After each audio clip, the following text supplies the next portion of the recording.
talking about it and do something! Suck my dick, Earth, with that bullshit. Really? It's like a gentle hate. Do we have another benevolent service? Good afternoon. Good afternoon. Are you benevolent with friends? I am moving on. I think I'm coming out the fire closet. This is so fucking depressing. I can't be a flat earth person.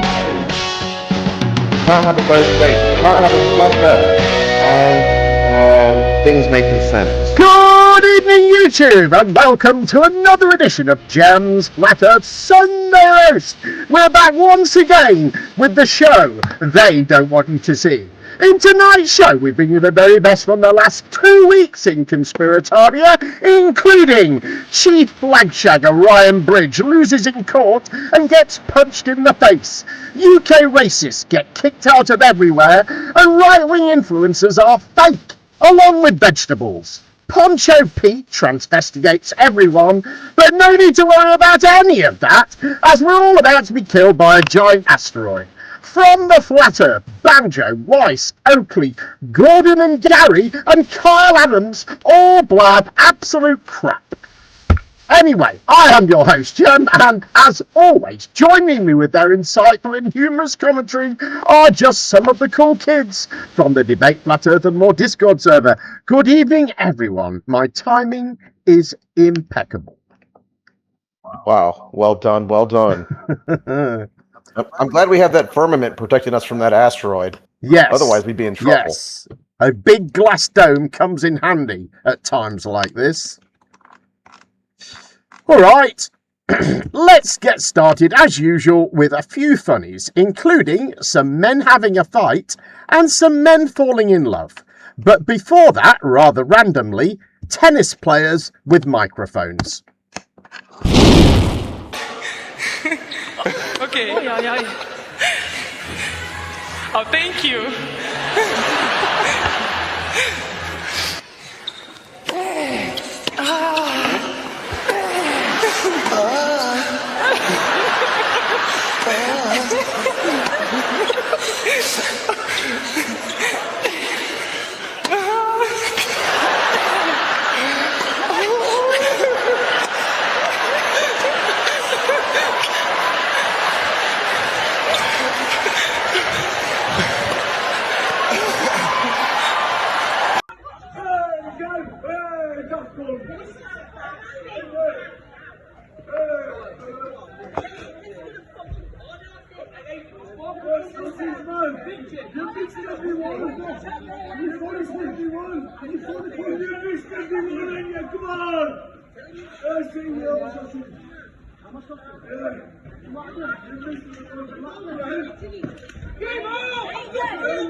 Hey bro, hey, you dropped something.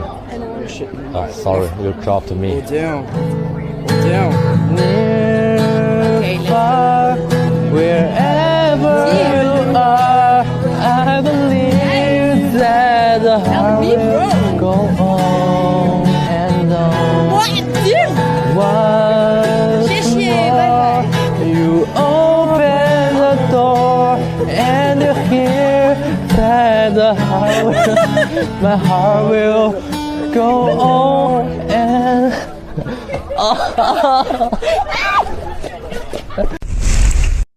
I like those. They were funny, weren't they? Oh, she was dragging him around like he was a purse, and they were pulling the purse, trying to take the purse. But that guy was trying to gay him and succeeding. Oh dear. Don't show Kakushi that video, please. Yeah. All right. Okay, a quick clip now exposing what happens when you try to ask JD Vance a tough question at a Turning Point USA event. Hi, I am the UGA student that asked this question to JD Vance at the Turning Point event on Tuesday. If there are compromised government officials in those files, how can the public trust that this administration will hold anyone accountable when its own Justice Department is actively blocking the investigation? I sat at the front of the event and was prepared to ask a question on whether there should be a formal investigation. When I saw they opened it up for Q&A, I immediately tried to get to the mic. When the spotlight came on for the Q&A, 5 people were already standing there wearing suits and dresses with TPUSA lanyards already positioned there. I still got up and got in line, and I think I was the first one there that was not a part of TPUSA, so I just sat in line and got ready to ask my question. When we were waiting in line, this lady in a blue top was going around asking people, especially not in TPUSA, what topic we are going to ask about. When I was waiting in line and the lady came up to me, I could tell from her tone that they were probably screening the questions by topic, so I just said that I was going to ask on foreign policy. After a few more times of people coming up to me and asking what my topic was, this finally happened. Thank you so much. This will be the last question. Okay. Can we take 2 more? Because I like it. I like answering questions. We'll take a couple more. This was the last person in front of me, and when JD Vance said that they were going to have a few more questions, this lady immediately went back and started asking what my topic was again, and specifically what I was going to ask about, looking at my phone and saying, "Can you please read your question to me?" I was astonished how they were talking to us, so I went off to the side to talk to somebody sitting down, and I looked back and immediately someone had cut me in line. The lady in blue put this girl right in front of me because her topic was better than mine, and here you can see me fighting back on that a little bit. Luckily, JD Vance asked for one more question again and finally let me ask a question, so I finally got to get off my chest. Okay, yeah. We'll do one more. Sorry, real quick. I love this, but I gotta go. Thank you so much, Mr. Vice President, and coming to UGA and allowing us to express our freedom of speech. So thank you so much. This is my first time at a TPUSA event and a political event, but I just wanted to show that this was my experience, and they might preach for freedom of speech and non-censorship, but this was just my experience and how they managed the event. Interesting, eh, isn't it, from the free speech lot? Yes. That they're hypocrites? No, not surprising. Yeah. Right, I'm going to do something weird now. I'm going to turn the show on its head because Pazza can't get here till later. And as that quite often happens, he misses all of the British stuff. So I thought what we'll do is I'll shoot on, we'll do the flat earth stuff, and then we'll do the British stuff. And we'll just see what happens. Maybe that'll work. Maybe it'll be a fucking shit idea. Who knows? But I do know this. I've got to find 45 minutes and 6 seconds on here. Hang on. I can't even see a mouse. Aliens first? You what? And British people second? That sounds amazing. Do you think that'd be good? Yeah. Okay. Good. I'm wazzing it on now. Oops. Right, I'm going to turn the volume down a second. Sorry about this, everybody. But I watch other people's live streams, and everybody fucks up. I'm pretty good at this, I think. Anyway, I'm almost at the place I need to be. It's just very difficult when it's a 2-hour video, which is how long the clips are added together. It's very difficult to find one spot in it accurately. So I've just got to let it roll now for 6 seconds, and I should be in the right place. Oops, not quite. My timing's slightly off, it seems. There we go. Right, now I can introduce the next clip. Thankfully, we have now established that birds are in fact real. However, vegetables are not. Take a look. Oh shit, here's the sound. I knew I'd forget. and that fruits were vegetables. Hey there. This is just a friendly reminder that a fruit is the seed-bearing ripened ovary of a flowering plant. That's why something like a tomato is a fruit, because it has seeds and it comes from a flower. Well, a vegetable is just government propaganda. Botanically and scientifically, a vegetable does not exist. It's completely made up by lawmakers who just pick random parts of a plant to call a vegetable. That's why an onion, which is a root bulb, and lettuce, which is just leaves, are both allowed to be categorized as a vegetable. We've given vegetables too much power. There are even multiple vegetables that come from one single plant. Now, does that mean we should stop eating vegetables? Absolutely not. Potatoes and onions, the greatest foods ever created, and I'd rather pass on to the spirit world than ever give up eating those. It does, however, mean that the government loves to lie to you and just make shit up however they feel like it, for whatever reason. This is unsurprising. I believe this. I do. I believe this. She believes it. I mean, he makes sense. Eat potatoes every day. It doesn't really make sense that it's a government conspiracy. That's a very sort of typically American-centric way of looking at things, isn't it? I mean, I'm sure we had the word vegetable long, long before there was an American government. You see, if Pazza was here, he'd have researched this by now, and he'd know. Yeah. But you're stuck with us. Yes, I'm stuck with you guys. All right, a little blast from the past next. Poncho Pete is still out there transvestigating every human on Earth. Here he is in action. We're going straight in at the deep end with crime scene investigations. Do you know, in this show, if they told more of the truth, I think they might have given themselves away. However, this show does not explain that women have closer eyes, men have bigger teeth and wider jawlines, but shorter foreheads, longer necks, Adam's apples. They don't mention any of this because they're not giving the game away that much. She really looks girly there. Look how pink those lips are. Long top lip, pudgy nose, no cheekbones, soft eyes, widest in the hairline. What's his name? Oh, I'm in the cast. My bad. 1 second. It's William Peterson. Send him man code. Images. Well, we just saw a picture of what there. It's a girl. It's a girl. Pink lips, soft eyes. Dial M for Masons. Widow's Peak. Is that the husband? Sweet baby Jesus. There's a place to put Mama's spicy meatball up. It's neck o'clock. Chin to tie ratio. Chin to tie ratio. Everywhere I look, I see women with long necks. Only in Celebrityville. In real life, it's the opposite. The man looks like this with a big smile and the wide eyes. The woman's there with a soft smile and the soft eyes, look.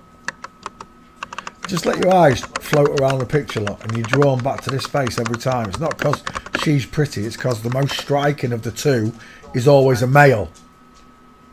It's like looking at peacocks. Do a peacock first. Peacock. Peacocks. There you go. What? Peacock. Are you winding me up? Oh, there you go.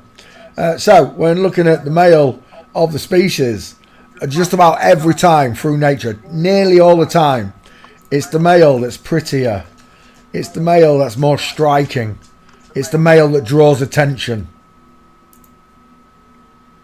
The female, lesser look. Still pretty. Still a bird. Still a peacock, but doesn't look like this lot. Doesn't have this courting ritual that she goes through. She admires him rather than tries to get him to admire her. Peacock. Lion. Compared to the lioness, look. The male's prettier, look. He gets this big mane. He's more striking. It's all science, folks. Well-conceived ideas there from Poncho Pete. I'm sorry, was he about to argue with Google about what it was searching up for him when he typed it in? Yes. It sounded like he was going to fight Google for a second. He also talked about the female peacock. There's no such thing as a female peacock. It's called a peahen. Right. He sounds crazy. Which is interesting, isn't it? Because that's something I've always known. But what is the creature called then? A pea. Like a crow is a crow, right? And there are female crows and there are male crows. But if the peacock is just the male and the peahen is the female, what is the general name for that creature? Answers on a postcard, please. Send them to BBC Television Centre, London W12 8QP. Right. Don't pay your bills, folks. We're all about to be destroyed by a giant meteor. Plus a little Artemis. Enjoy. Could this just be a wild coincidence? So just a week ago, I posted this video talking about the 9 different scientists that went missing or unalived in the last couple of years. And in the last week, since I posted this, 2 more have been added to that list.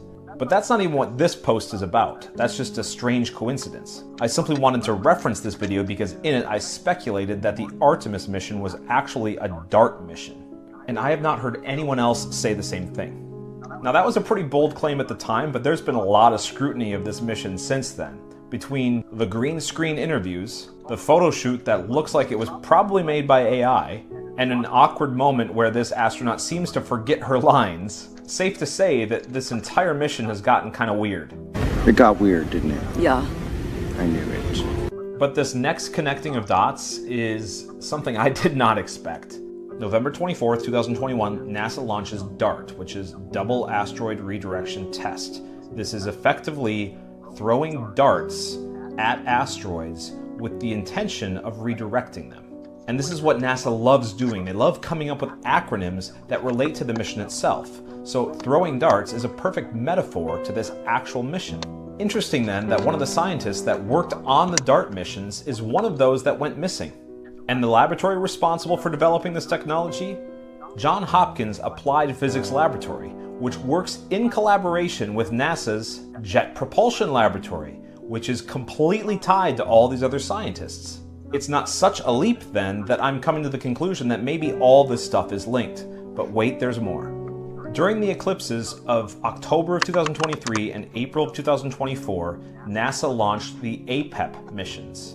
What does APEP stand for? Atmospheric Perturbations Around Eclipse Path.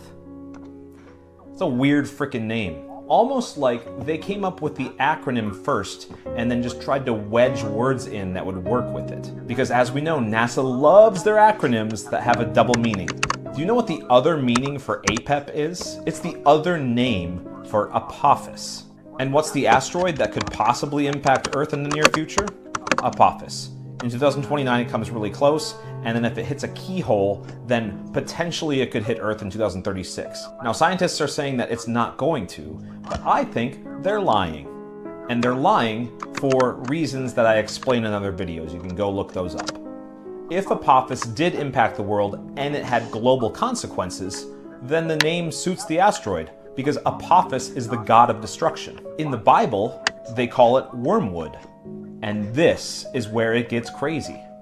So this is what it says in Revelation. The third angel blew his trumpet, and a great star fell from heaven, blazing like a torch. A third of the waters became wormwood, and many people died from the water because it had been made bitter. Okay, so what? So there's a biblical prophecy that talks about a potential asteroid, and then there are these missions that seem like they're trying to divert asteroids. How am I connecting all this? Do you know what the scientific name for wormwood is? I'm at a loss for words. You cannot make this shit up. Artemisia, absinthium, Artemis.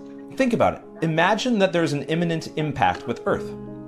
Would NASA spend any of their time and resources on doing anything else beyond trying to stop that from happening? Of course not. But if all their missions told the public what was happening, you would have utter chaos. So they have to cover it up. And this Artemis 2 mission is so fake because it had nothing to do with bringing people around the moon. It was a DART mission. That's my theory. I'm sticking to it for now, and stick with me for more.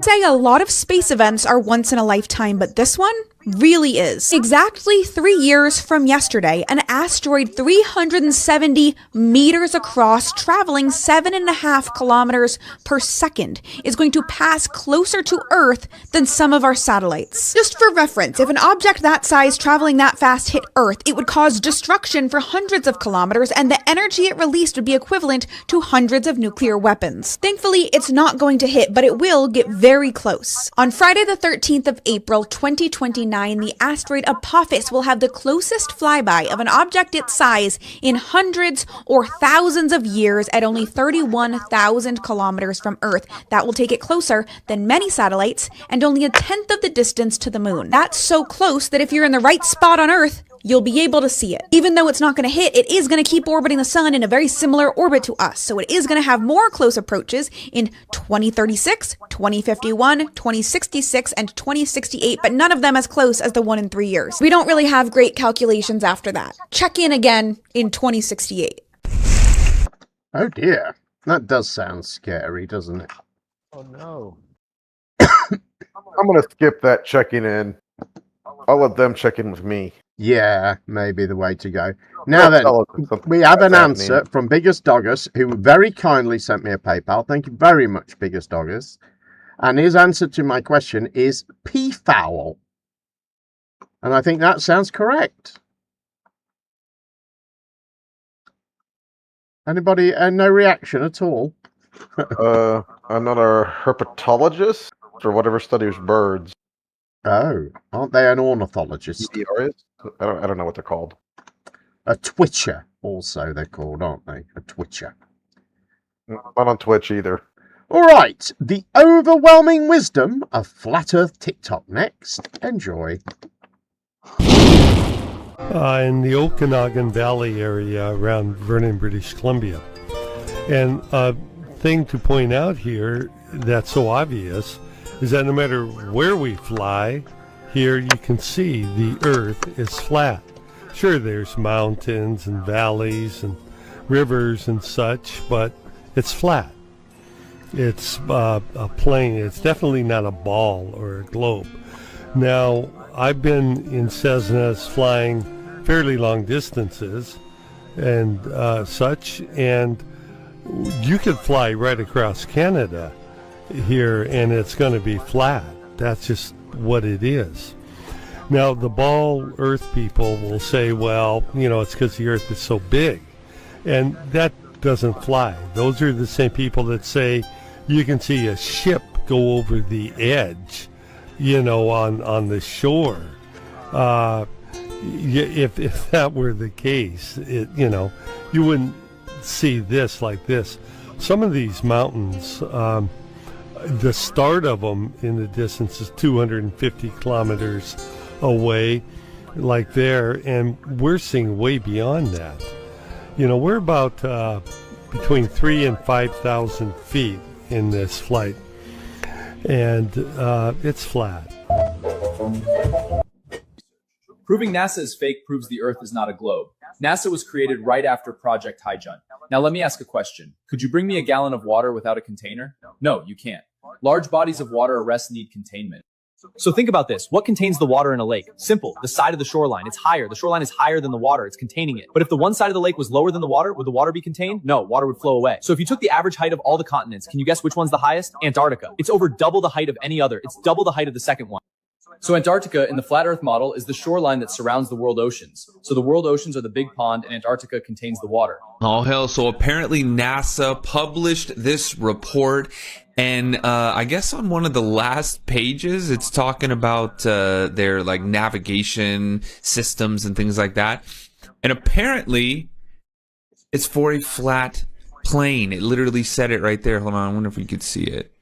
Right there over a flat Earth. Oh, I've got y'all now. These fools at NASA make it too easy. It's over. To all the fanboys defending the space program, please explain to me what this is. Give it another look. What is that? Are y'all actually seeing this? This was a clip I found through NASA's YouTube at the ISS, and it's still up there. Look, it's all a big joke to them, folks. They are mocking you. And then we have this guy in the background just openly hanging from a wire. This is one of the more easier ones to spot. You'll find clip after clip of all these guys hanging from wires. Like there's really nothing to argue about at this point. They're lying to you. Now this is obviously a CGI overlay. These jokesters know that only few of us with eyes to see will spot the mockery. But the masses are so brainwashed they'll never believe us. So here we have an actor, right, because they're actors, materialize this doll out of thin air. Or what's really happening is it's being transitioned from another video channel so she's able to interact with this doll in 3D space. That's how they get all their items to float. Now, unfortunately for them, this was a live stream. They were not able to edit that part out. Now, if you go see the original clip I mentioned, there's a part where he thinks he's interacting with an object and putting it away, but there's nothing in his hands. It seems like their video guy forgot to add it in there. But you'll see he's looking beside the camera, likely another monitor, showing him where the item is so he can see the CGI object. You've got to understand, almost everything they do is behind a virtual studio set. Since when did common sense and the obvious staring you in the face become a conspiracy? People somehow can't fathom that NASA, the government, the media lies to them on a daily basis. The joke is on them. And with as much as NASA loves to use green screen, isn't it suspicious that they also train and film in an underwater pool where they have an exact replica of the ISS? Is that where all the action actually goes down? Well, some astronauts have been asked that. And it seems like they got caught red-handed. Just watch. So many times during spacewalks outside the International Space Station, we can see air bubbles rising up. Can you touch on how there are air bubbles in space? Can you be more specific? Air bubbles? So yeah, like a lot of times during the footage, the NASA footage, you can see bubbles coming up out of the helmets or kind of from underneath you. How do you explain bubbles in space? Yeah, I'm not sure exactly what you're talking about. Now, sometimes you get water in the helmet, and it's either from sweat or from the cooling garments. Could it be that you're filming in an underwater pool and you're not really out there? All right, well, I just encourage everyone to look up bubbles in space, hashtag bubbles in space. Thank you very much. I mean, come on, that's got to put the nail in the coffin. So let's look inside the ISS because this setup kills me. I used to be an electrician, so I have to ask, has no one at NASA ever learned how to run a cable properly? Like, what makes you guys possibly think that this is some high-end sophisticated technology? It looks like someone dumped a tub of spaghetti inside. So with the ISS, we get gorilla suits, hairspray, pee drinking, and didgeridoos. Each publicity stunt gets more ridiculous from the last. And all these NASA fails, from the green screen projections, the fisheye lens, the photo manipulation, to grown men on wires, and more, are all proof beyond a shadow of a doubt that there are no astronauts in space. And all of it is ground-based fraud. And if this was really how you had to use a toilet for 6 months, you'd probably go mad. Once you realize all the fakery, it gets hilarious to look at all the content they produce. For me, the debate isn't whether or not they're lying. They are. It's clear that we're being deceived on a grand scale. The real debate is, what are they covering up by lying? And for those of you that have been paying attention and actually have done the research, you know the answer. So if you believe in a round spinning ball Earth, you believe that because of religion, because of Copernicus, who followed Kabbalah. He was a Kabbalist. Here's a quote right here. This lays it out perfectly. You believe in a round spinning ball Earth because Copernicus was religious. Even though he was a scientist, he was religious. There's no science to back up a spinning ball Earth. It's funny, I've got 2,000 followers on this account, but I had 33,000 on my previous account. And on that account, I had thousands and thousands of comments on my flat Earth videos, and not one person ever came up with any original documentation and proof to show that the Earth was a round spinning ball. If you believe that the Earth is a round spinning ball, you only believe that because somebody else told you that. You quote the Greeks, you quote Kepler, you quote all these people, all these experiments, but you don't have any experiments for yourself. I've done the experiments. I've gone out in different parts of the world and tried to prove whether the Earth was flat or a round spinning ball.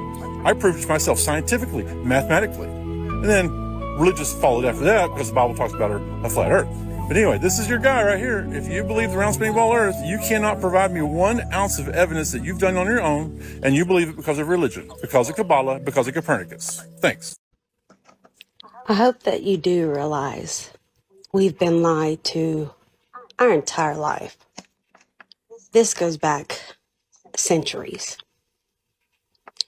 If you believe that we are on a spinning ball, you need to read the Bible. We're not. We're on a flat plane. You believe in NASA? You do realize how many astronauts drown. Did you know that? Now, how would they drown? Maybe it's because a lot of their techniques are filmed underwater and in movie studios. Yeah, you think that we went to the moon? Dream on. That is the worst production that they put on. However, of course, everyone believed it. Even though, I mean, we can go anywhere and our cell phones don't work or, you know, something happens. But they were able to get a cameraman on the moon to film them landing and getting out. I'm sorry. And then do their thing, get back into that whatever it was, that flimsy freaking hatch, if you've really watched the videos, and take off and just perfectly land back on Earth. But they left the cameraman there. Because, you know, they were still there filming. Yeah. Nah. That's a light source. That's it. It is not a mass. We cannot go on the moon. Oh my God.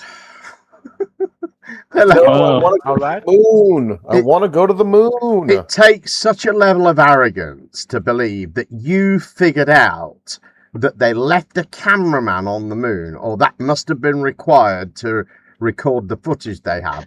And nobody has spotted this in however long it is now, 60, 70 years or whatever it is, 60 odd years. Nobody's noticed this until this idiot came along and spotted it. You have to have a real level of arrogance to think that, don't you? I mean, you really do.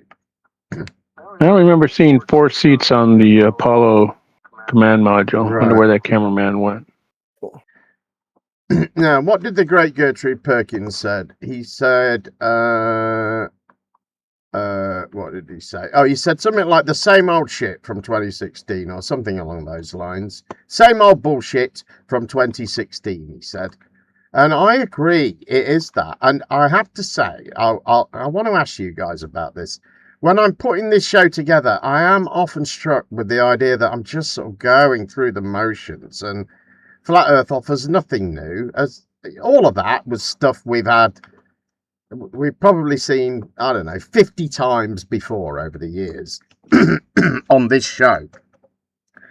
Someone new doing the same thing. I wonder if it's worth doing so much Flat Earth anymore, you know? I wonder, I don't know. I don't know how popular my other, like, you know, UK racist stuff is. But, you know, let me know in the comments. It's not very often I say that, is it? Let me know in the comments what you feel about the balance of the show. Because it does get a bit boring, doesn't it? Just Flat Earth. They just say the same stupid shit over and over, don't they? Anyway, all right. Yep. I'll put that question to you. Maybe I'll be interested to hear some opinions. Flat Earth Banjo actually caught Jaren in a bit of a gotcha this week. Take a look. What's going on, my friends? Hope you guys are doing fine today. Just a quick video. Jaren's revelation of the method. This was back in 2019 on a show, Hillbuster. You can hear the voice of Bob Noddle in the background. Seems like he was revealing the method back in 2019. And Jaren has been accusing me of saying things that I took it from his show, from his own mouth. He just posted this 2 weeks ago on his Telegram, talking about me, have fun trusting liars and retards like Banjo, who has lied about me for 18 months straight. The guy can barely speak. Remember, he said they would fake the sun by driving it along the horizon on a snowblower to fool Aussie and I. Keep believing retards like Banjo and his Velcro shoes. Wow, tough words, Jaron. But, I got this from your own mouth. Came out from your mouth. Don't remember. I'll play right now for you to see it. So, we know this technology, artificial sun is out, has been out for several decades. There's a patent out there. And if you see, this one was sold in an auction not long ago. So I took the picture to AI, OpenAI, and asked if I had gotten this off of the auction, if I could mount on top of a truck bed. And the answer is yes. So this is a real truck, Antarctic exploration truck off a YouTube video. And I asked the OpenAI if it was possible to mount that artificial sun on the bed of the truck, and they absolutely possible. And OpenAI even did this, as you see there on the back of the truck, can be mounted and taken to 5 places into Antarctica. But actually, after the whole TFE, to get to know Austin and Jaron, seeing that they were shields, I don't think they would have spent $1 million, $2 million to set up an artificial sun there, even though that's what Jaron back in 2019 was revealing. I believe they came up with a cheaper way, just hired a couple of computer geeks and worked their way on Adobe After Effects. As a prominent, very famous Globe channel in Brazil stated, that was back in January 2025, Canal do Sistemático on YouTube. After close examining the videos uploaded by the Final Experiment YouTube channel, I've concluded that the footage is a mix of a real-time physical presence in Antarctica, along with previously recorded footage released in Antarctica as being real-time footage. So TFE did not deceive even some Globers, smart Globers. He could see through their lies. But anyway, let's listen to Jaron here. These are his words. Antarctica. But we've also seen NASA fake a sun. They have a fake sun. They've shown it before. There's pictures of it. Look up NASA fake sun. And they have a patent on it. They have a patent on it. It's got a bunch of bulbs. And it's not out of the question to picture that there's these isolated spots in Antarctica, right? So there's these few bases or whatever. Well, it's not out of the question to think that they would throw a little balloon up with a fake sun and it go around. People might think that's crazy. Oh my goodness, you're out of your... Well, if you don't understand what this lie means to the higher ups, and you look at the fact that somebody gets $52 million a day, that it would be very easy to conceive. They've got balloons they can put up with 8,000 pound apparatuses that stay up for a year. So if that's that easy, this is easier than that. You put up the fake sun for 6 months or 3 months, whatever it needs to be, and you program it to go around that base where those people are. So to me, it's not out of the question. Now, somebody who's just a scientist or somebody who's just going there for a trip might not know the difference. They might look up and see the bright thing and say, okay, that's the sun. So, I mean, in my opinion, that's even not out of the question that they could be faking the sun down there. It's that important. It means that much to them. Otherwise, that would give up the whole secret. There you see it. This is from Jaron himself, and those words he said on the Globebuster show. He is accusing me of saying exactly his words. Duffy wants to use that against me, but Jaron said it first, 2019. I'm really glad, actually, TFE reviewed all those shields, exposed all of them. Jaron leached off money out of the pockets of flat earthers for 9 years. He's now trying to do the same with the globe believers. If the globe was really proved, 2,000 years ago, 500 years ago, you wouldn't have to give these guys money to prove it again. So it's just grifters. He and his pastor Duffy, not the one trying to prove the globe. Well, I thought the globe had been proven 2,000 years ago or 500 years ago. But eventually, it seems like you still need to be giving these guys transfer money from your account to his account so they can prove the globe. Came across a video from Jaron, an old video where he spent the first 10 minutes just demonstrating, giving several links, several ways that you can transfer your money to his pocket, like PayPal or buy me a coffee, a Bitcoin, and a credit card, all different methods that your money can be transferred into his pocket. So I'm really glad actually he's on the other side. Fortunately, he is grifting off Globers. You see here his website. For 9 years, he grifted off flat earthers. Consultation counseling for $100. I wonder what kind of counseling. Would that be like how to backstab your friends after 9 years of pretending to be a flat earther? General donation, monthly support $15. Zoom dinner party with Austin Jaron for $249. Wow, that was incredible. You know, this guy grifted. And the coming soon secret $399 coaching. I guess that was coaching people how to backstab your friends, how to throw flat earther under the bus. You know, you can learn that for $400. So big time grifter, now grifting off globe believers, asking for money to try to prove the globe because it can be proved anyway. So it's just a way to grift off globe believers now, he and his Pastor Duffy. 2019, the video is still there. I'm not gonna make it public because I don't want them to take it down, but it's still on YouTube, uploaded back in 2019. Take care, guys. I hope to see you soon. God bless you. See you later. Bye-bye. Bye-bye. He does kind of have a point, though. Jaron has taught them to think like this. You know, he is reaping the... I mean, I get that he is trying to make amends, but, you know, he has to be careful about criticizing someone for saying something that he now thinks is crazy when it is actually something he said himself when it suited him, you know? Yeah, was this when him and Whitsitt were doing Globebusters together? They were doing these counseling? No, that was... No. The counseling thing, I think, is... it's to do with Bitcoin. I think he offered that as a thing for a while. I think he still does, where if you want help setting yourself up in Bitcoin and want to know about how to trade it and how it works and stuff, you know, you can pay him for a session and he'll talk you through it. But what was that dinner date with Whitsitt? Oh, I don't know what that was. Not sure about that. Have a Zoom dinner date. I think maybe they were Jaron doing an auction for something where they had something that we're doing. I don't know.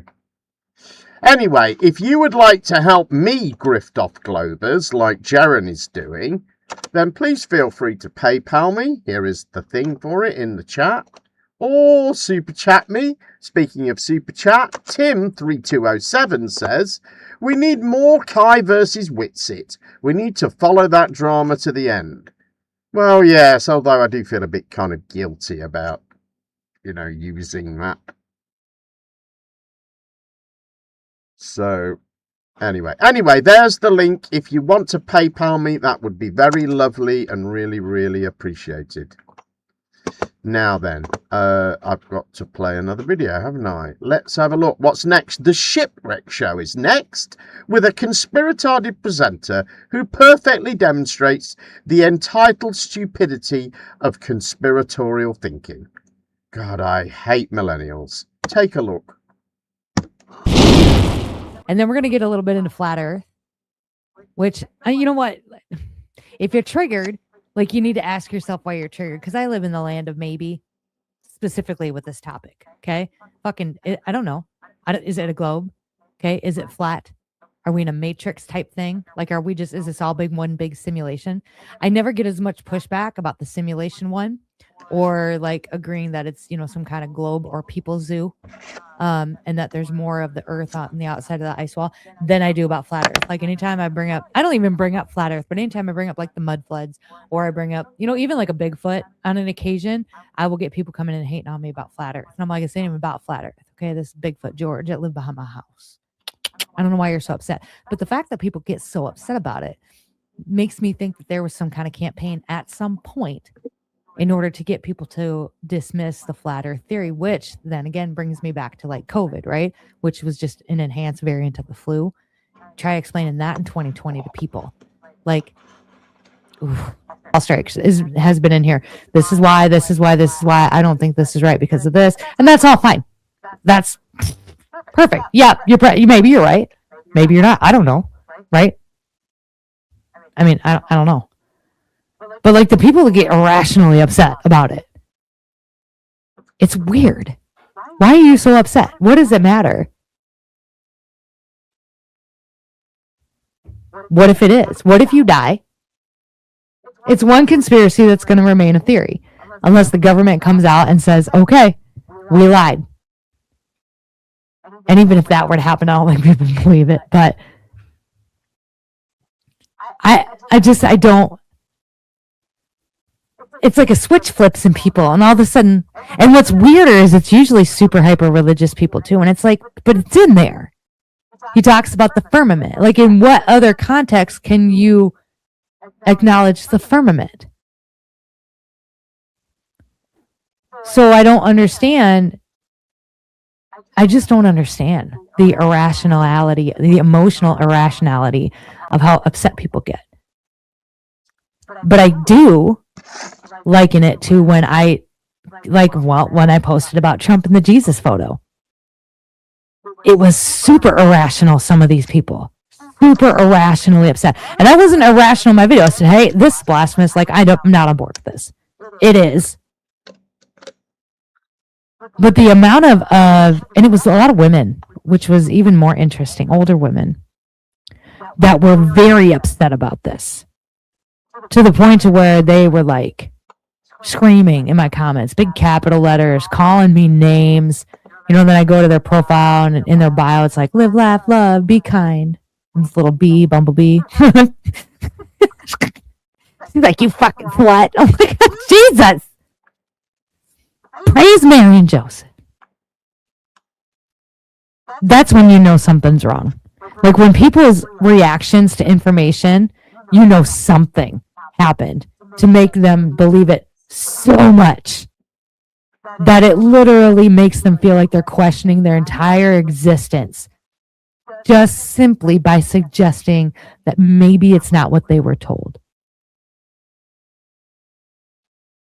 Like, I'm not going to argue with you about anything because I'm just not.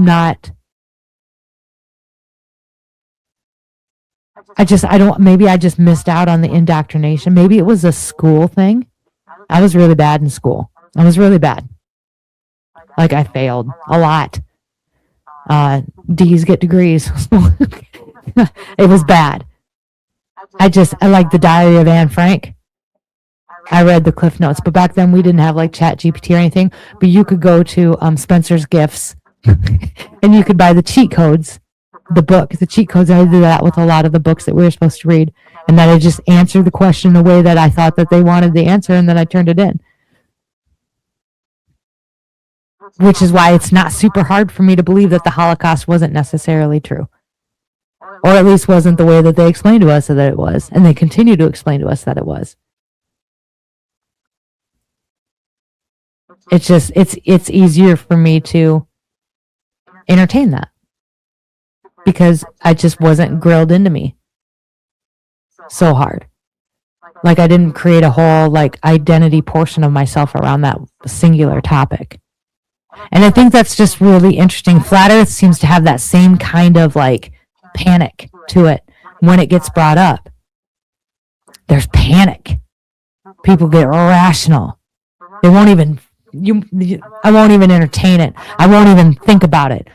I'm going to argue all these points. But you won't even entertain.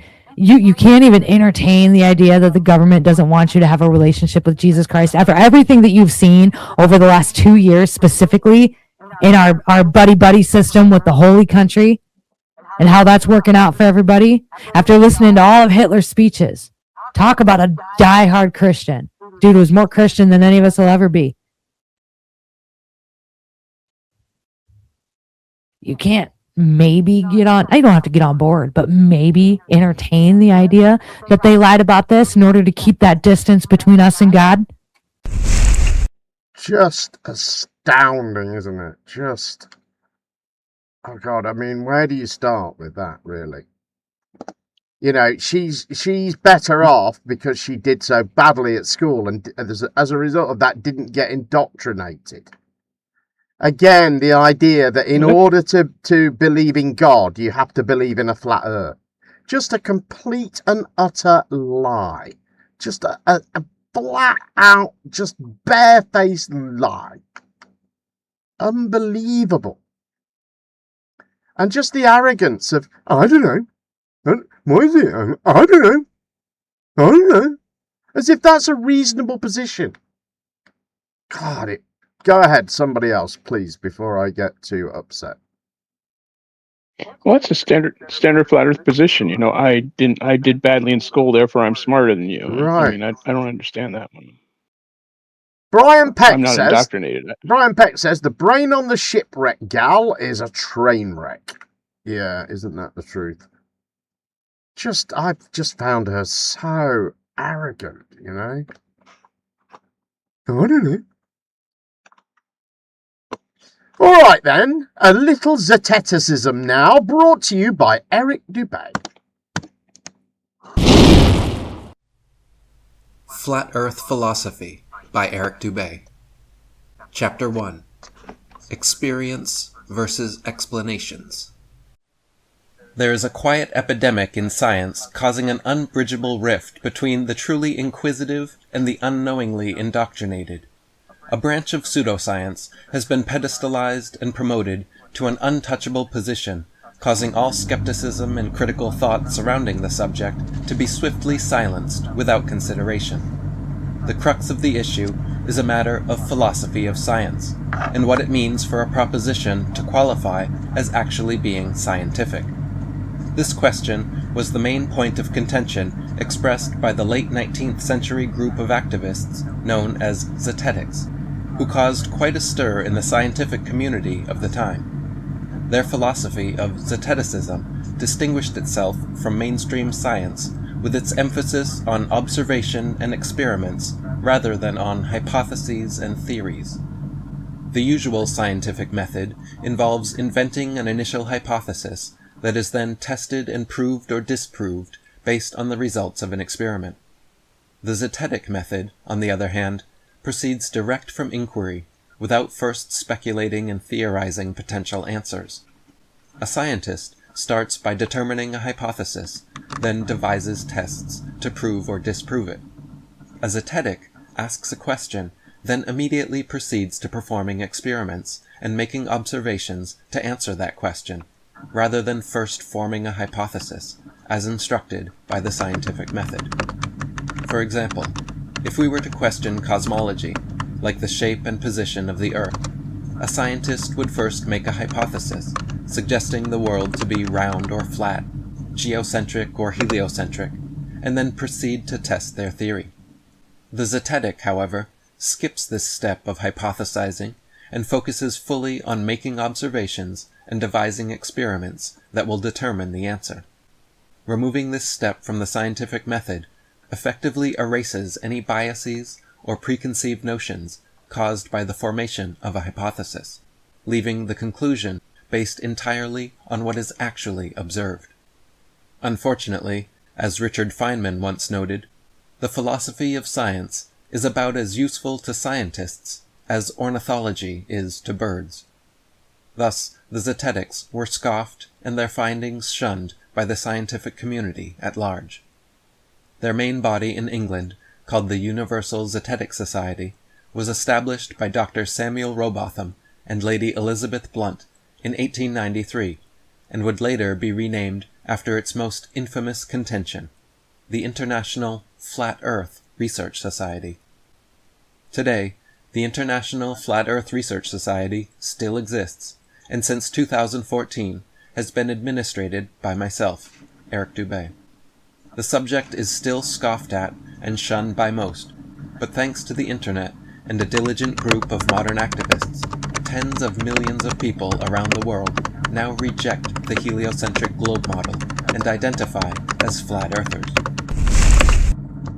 Ah, what a load of old bollocks that is, isn't it? Any thoughts, anyone?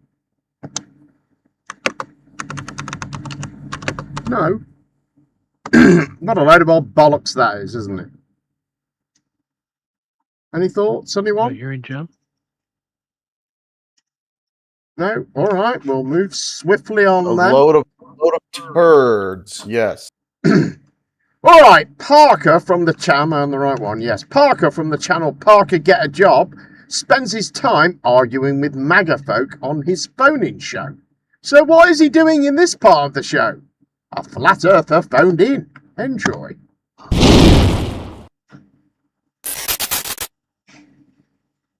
Why do you support Trump? He wants to cut certain programs, such as, well, not cut, but, greatly decrease funding to NASA and certain Earth science technologies companies. And I think that'd be You're a good trolling, time. right? You're trolling, right? No, I'm serious. You want to cut? You want to cut Earth science and NASA? Yes, because the Why? information that they're telling us isn't completely true. Oh my God! Wait, what shape is the Earth? We don't have a correct image of the Earth. We don't have a concrete image of the Earth. We have like collages, like edits. We don't have a real photo of the Earth, and that's what I'm saying. Like, we don't need funding for something that's going to give us fake information. We don't have a clear picture of the Earth. Sir, do you think that the Earth is a pancake? I don't know. That's the thing, is that we have no idea where we are. You don't think? Do you think the Earth is spherical, sir? I don't know. I don't think it is. There is no research behind that. There is no real. Sir, photos can you of tell the me Earth. why the sunset happens? Why the sunset happens? Yeah, can you I'm not explain too that one for me, sure. bud? Neither is space, neither is NASA. They don't tell us the correct things. No, There's it's not. no real I can photo. tell you why it happens. It's because there's a horizon. Okay. Can you tell me why, under your model, that there is the sunset? If the Earth I'm is not sure why there spherical. is a sunset. Okay, I'm going to answer your question. I'm not sure, but can I ask you a question? Do you believe there's a curvature in the Earth? Absolutely. Okay, where is the curvature? Where is it? What Can do you you see the mean? curvature? Where is it? Hello? Can you see the curvature? Can you see the Technically, curvature? everywhere around the Earth. You just can't notice it because it's so minute to you specifically because the Earth is so big as compared to us. Does that make sense? So now you're saying that no, it doesn't, because you would see the curvature when you're on the airplane. You would can, see by the way. curvature. Like, if there was no curvature, then you could actually see China across the entire Pacific Ocean. There'd be nothing limiting you from seeing China. No, because if the Earth Tell me, wasn't what would be flat, limiting you from seeing China? The distance? It would be small? Is that what it is? the distance. The Okay, distance. so even if Can I ask you a question? Why doesn't the sun get smaller as you can't see it? Why does it get blocked by the ground? Wait, no, don't pivot. I'm gonna answer your question. Even if the Earth was flat, like you're implying, if I'm in Georgia, I can't see California. Even if the Earth was flat, it'd be impossible. It's too far away, right? So I don't understand what you're saying. You might not be able to see that because of the fact that there is like mountains and stuff. Like the dispute could be like, oh, mountains you can't see because of those things. But there is nothing limiting you from doing that when it comes to the ocean. So you should just be able to take a telescope and you should be able to see China from the Pacific Ocean. Like all across the Pacific Ocean. You just can't. Why can't you? Because it's nonsense. It's nonsense to say that we live on a flat Earth. Okay? Where's the ice wall, bud? Why can we circumnavigate Antarctica? Like I said. Wait, like I explain that said, one. I'm not- Explain how we can circumnavigate Antarctica in the level of miles that we do. Okay, and I'll explain it to you. But I'm saying is that there is no real photo of where we are. Is what I'm trying to tell you. We don't know. If you Google right now, can you address my question? Why can we circumnavigate Antarctica? circumnavigate. I don't know what that means. Can you please explain that? I'm sorry. I don't know what circumnavigate means. We can go all the way around. Okay. Okay. And it doesn't take us like 25,000 miles to do so. Okay. If Antarctica was all the way around the Earth, okay, it would take over 25,000 miles in order to be able to go around and circumnavigate Antarctica. Right. But you never addressed my question. Is there a real photo of the Earth? Yes, or no? Yes. Okay, so go on Google and type that in right now. Are you going to say if you stitch together a bunch of images to make a larger image that you can see larger, it makes it not a real image? Yes, that's not a real image. Okay, so do you think if I were to take a picture on my phone right now, on the what was it, is it the portrait mode? No. What mode is it? The panoramic. Sorry, The panoramic. I don't know why I said portrait. I'm so fucking stupid. If I were to take a picture on panoramic, you're telling me that's a fake picture? I'm saying that they don't do that when they take pictures of the Earth. That's exactly. Wait. What do you think a composite image is? It's when you stitch a bunch of images together. So panoramic is the exact same thing. Okay. So you think panoramic images are fake images? So if I were to take a picture right now from my phone, okay, let's take a picture real quick. You think that this is a fake image because it's panoramic. Look at this fake image. Oh my gosh, I'm looking at a fake image right now. Holy shit. Oh my god, what a fake image. You're being ridiculous. That's not a real image. That's an altered image. Yes or no? Did you alter the camera to take that picture? Yes or no? No, you stitched a bunch of... No. You didn't alter the image. You stitched images together. So nothing about the image in of itself was altered. It was helped to stitch together. Okay? Okay, I'll play devil's advocate. I'll agree with you. No, don't play devil's advocate. Tell me your own positions, brother. Okay, I'm going to tell you. When you look at a picture of the Earth, it's a complete round circle sphere. There's no bumps in it, correct? It's a perfect circle. Is it true that you think there's no bumps in it? Are you serious? Dude, yes there are. There's mountains on the Earth, genius. I meant like on the outside, it's a perfect circle. It's a perfect It's not a perfect circle. That's what they show you. It's an oblique spheroid. Okay, so it's not a perfect circle. Secondly, you have to acknowledge that there's an atmosphere. So it looks like that's you because of the atmosphere, but if you actually look at the surface, there's a lot of divots in the surface. I can't believe you don't know that. You think it's completely flat? What do you think, we live on Minecraft, bro? Okay, you think we live in Minecraft super flat? Hello? You think we put the biome on super flat? No! What are you talking about, bro? Hello? You're assuming Do you not think the Grand Canyon is a real thing? You're assuming... Somewhat. You're assuming my position. Somewhat? Wait. Have you been to the Grand Canyon before? In Arizona, yes I have. So you've been to the Grand Canyon, but you don't think it's real? Somewhat? The way that... Because it's a different type of region, what they say it is. Do you think mountains are real? Do you think the Appalachian Mountains and the Rocky Mountains are real? Yes. Okay, so those are divots in the surface. But you're assuming my position. You just came out saying that you believe that I think the Earth is flat, which I don't. Wait, did I debate you yesterday? No, my first time here. I came from YouTube. Oh, sorry. That was Santana messaging me about yesterday. Sorry, I thought it was you for a second. Yeah, I do have to clip that, Santana. You're totally right. Sorry, I read the text and I thought it was in reference to now, but it was in reference to yesterday. So go ahead. Yeah. You're saying. Okay, so what I'm saying is that you can't prove beyond a reasonable doubt that we are where we say they are. We are where they say we are. That's true. Just like I can't prove beyond a reasonable doubt that God's real, that we got here by a Big Bang Theory. I can't prove these things. So the fact that you just believe these people, what they're telling you, is just insane to me. At the end of the day, I just believe what people are telling me is that you can test an experiment and show evidence to indicate that the Earth is spherical. We have been to the moon. Okay, tell me why every other planet in the solar system is spherical, but we're flat. Explain that one to me. Or do you think that do you think that space is fake? Do you think when we're doing astronomy, do you think that's all fake? I think most of it is propaganda, yes. So when you look in a telescope, you're saying that's fake? It's propaganda when you look at a telescope? Yeah, because speaking of that, because we would see I've done that myself, sir. Sir, I've looked in a telescope myself. You're saying I was looking at propaganda? What are you talking about? Maybe not you, but what we saw from NASA, because NASA. Okay, I don't take you seriously anymore. Get off my live. There's no way that person's real. I choose not to believe it. I choose not to believe it. He didn't do too badly, did he, Parker? I hate that guy, Parker. Oh.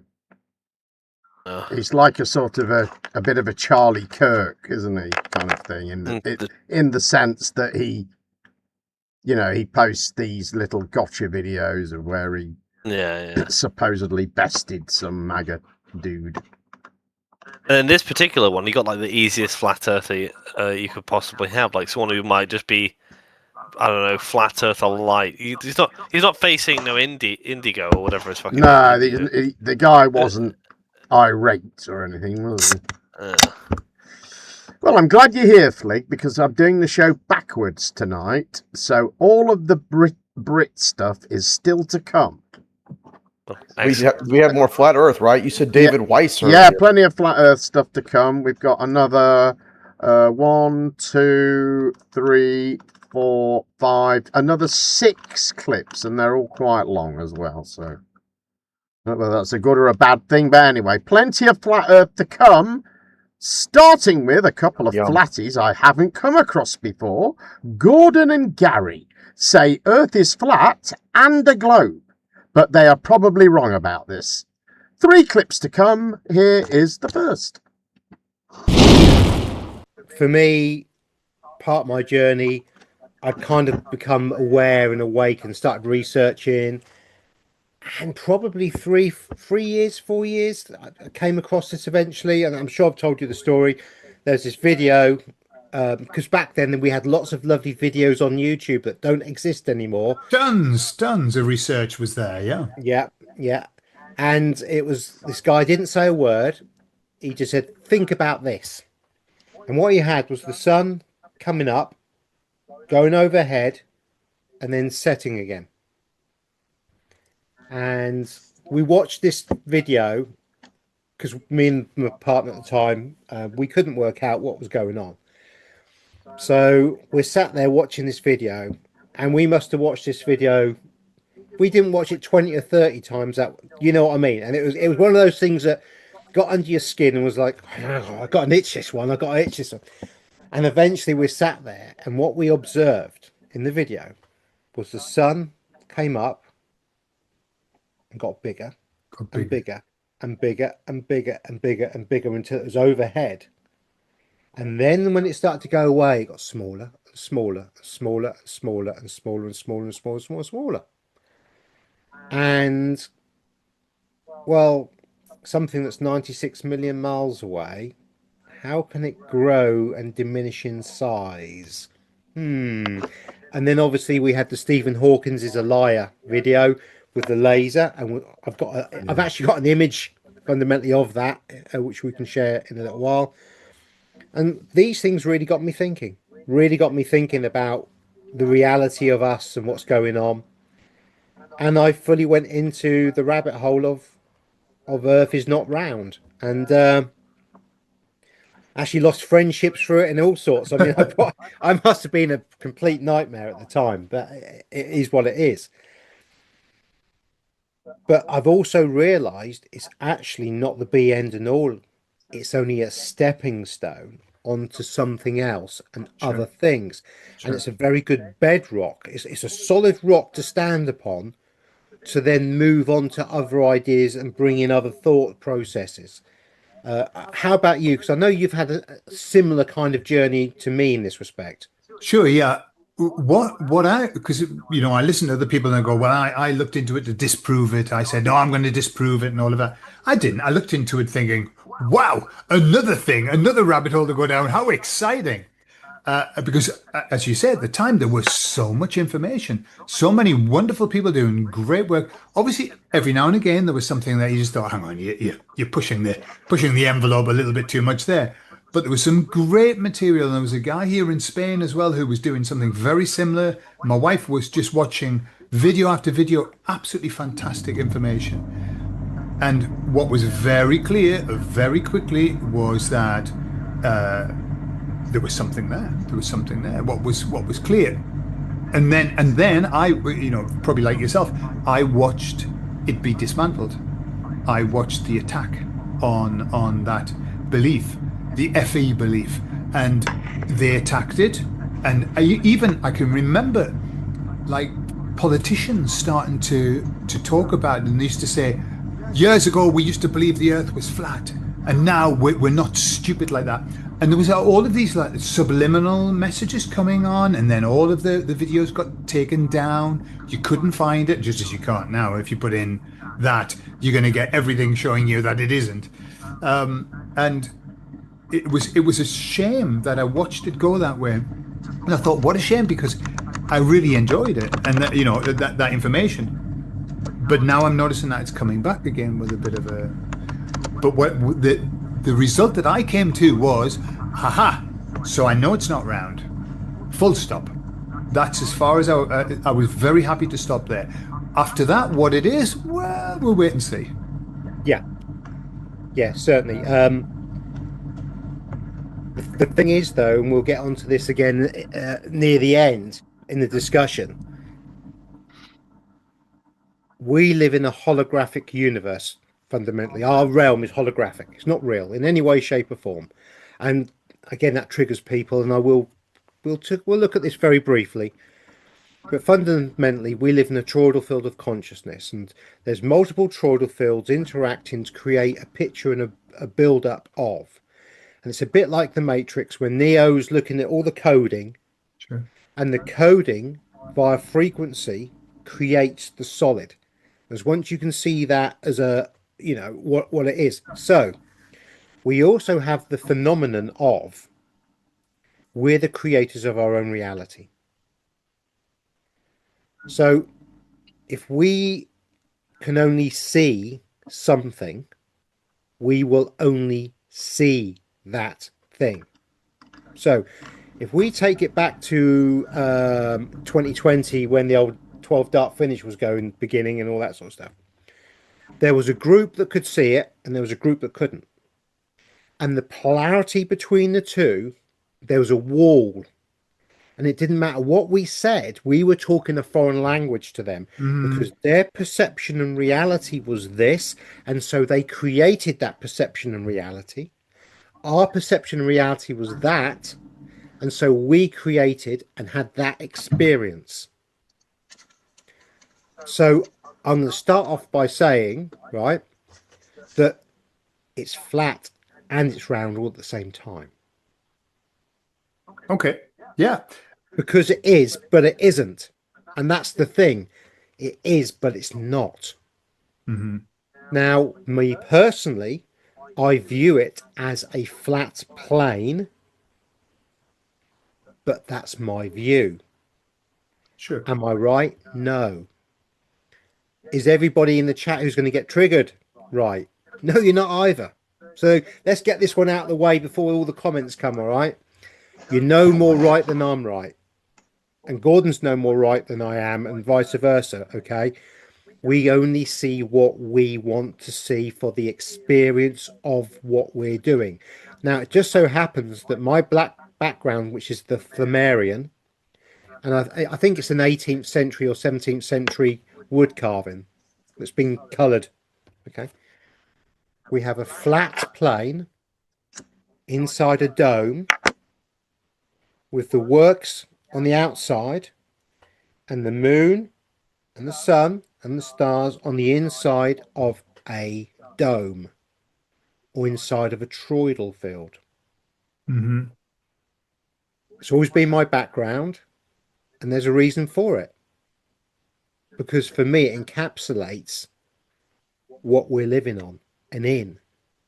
It's mechanical and it's real all at the same time. Yeah. Yeah, I'm completely with you. And I know I've said this before when I asked emissaries, is it flat or round? They said yes. Yeah, and honestly, they've done that. They did that this morning. I was talking to them. Is it this or this? Yes. Like, but I think we've got to. Somebody put in the comments just the other day, Gary. I've been talking about the life being a game, right? And how some people were triggered by that. You know, what do you mean it's a game? It's, you know, let's be serious. There's some horrible stuff going on. So I was explaining kind of what I thought and why I would say that. And somebody put, no, because this is exactly what it is. And I thought, wow, how sure you are. How sure you are. Overly sure. You know, and I think what we've got to be is very careful of not looking like a twat by saying, I know it's this because how many times in our life have we said this? I know it's this. It's got to be this. And then you think, actually, it isn't. You know, it's not worth it. You just said it. Like, I'm looking at this screen here. Everything, if we went behind everything that I'm seeing on this screen, it's a code. It's all just code. It's just zeros and ones and everything like that. But it looks bloody real to me, you know? And I think we've got to be very careful about setting out stall of saying it's this, and it's the same people when people are talking about the whole Mr. T situation and the Q situation, and they're so absolutely certain of everything. And I think, well, how can you be so certain? We really don't know. So it's flat and it's not a globe, and it is a globe, and it's whatever you want it to be, and they're wrong about this. It's all a bit non-committal, isn't it? And I think which one is it? I forgot their fucking names now. The one on the left. I thought he's a little bit creepy, isn't he? Now, Biggest Doggers said Gordon is a moron, which is a reference, I believe, to, in fact, who was it followed up with the musical notes? Yeah, Citizen 9 followed up with Gordon is a moron with some musical notes, because this is a reference to a song from 49 years ago by Jilted John called Gordon is a Moron. Does anyone remember that song?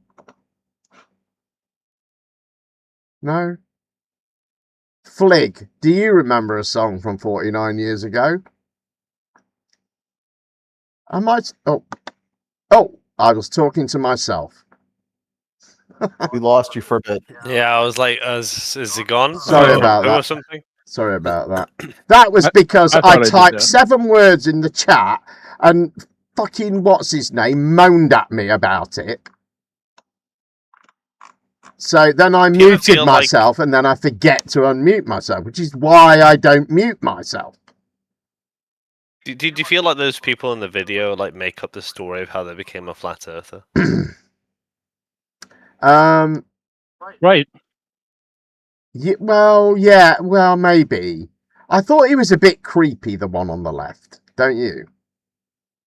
But that flat earther testimony of his is the same as every other flat earther I've ever heard. But it was good because Biggest Doggers said, I don't know what you've heard me say and what you haven't heard me say, but Biggest Doggers said Gordon is a moron. And Citizen 9 followed up with Gordon is a moron with some musical notes, which is a reference, of course, to the song Gordon is a Moron by Jilted John, which was released almost 49 years ago. Do you remember that song, Flick? I can't say I do.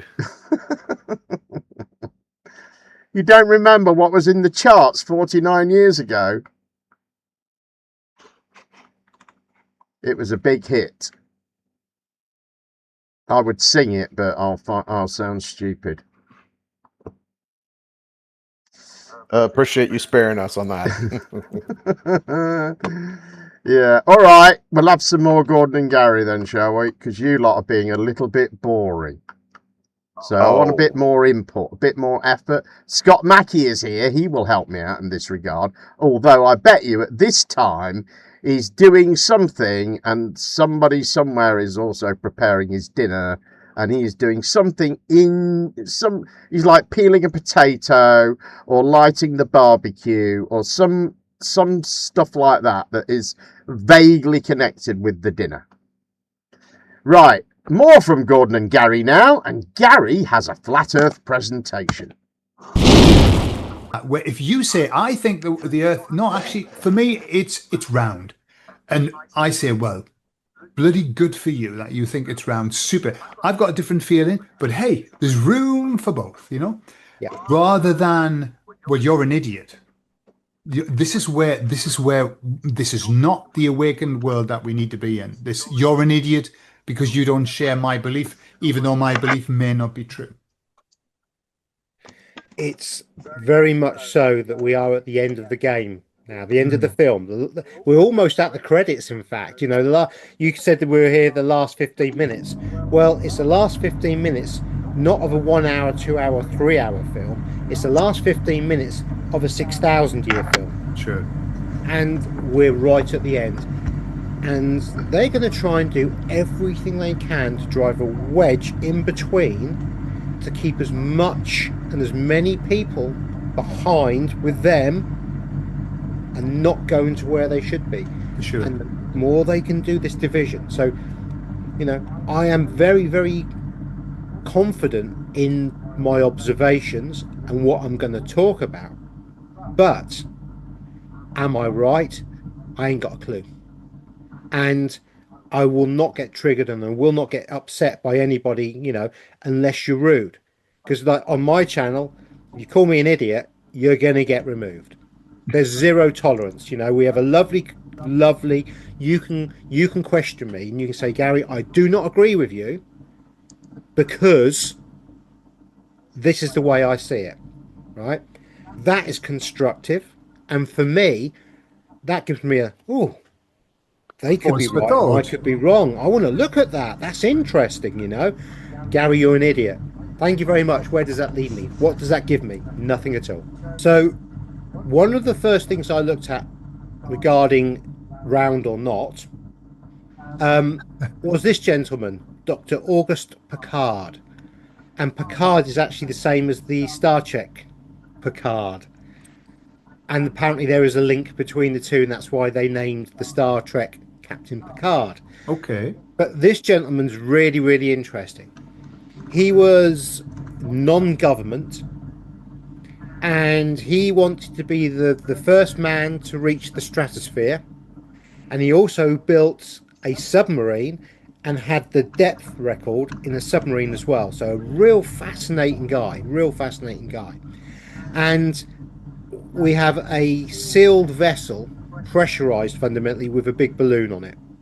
Yeah. And Gary, just let's point out the strength of that door. That looks like a metal door to me, which you would expect. One would expect in space, not a canvas one, as we've seen sometimes. Yes. So we have a properly made, welded metal capsule that the guy can just literally get in and out of very, very tightly, because the smaller the door, the stronger. Absolutely. So this guy understands the principles of pressure and what's going on. He's not a fool. And he said it seems to be a flat disc with an upturned edge. And this is fundamentally... How dare he say that, Gary? And this is fundamentally the drawing or the artwork that comes from the kind of observation he had by being the first person to go up that high, non-government, and probably the last non-government person to go that high, actually. Yeah.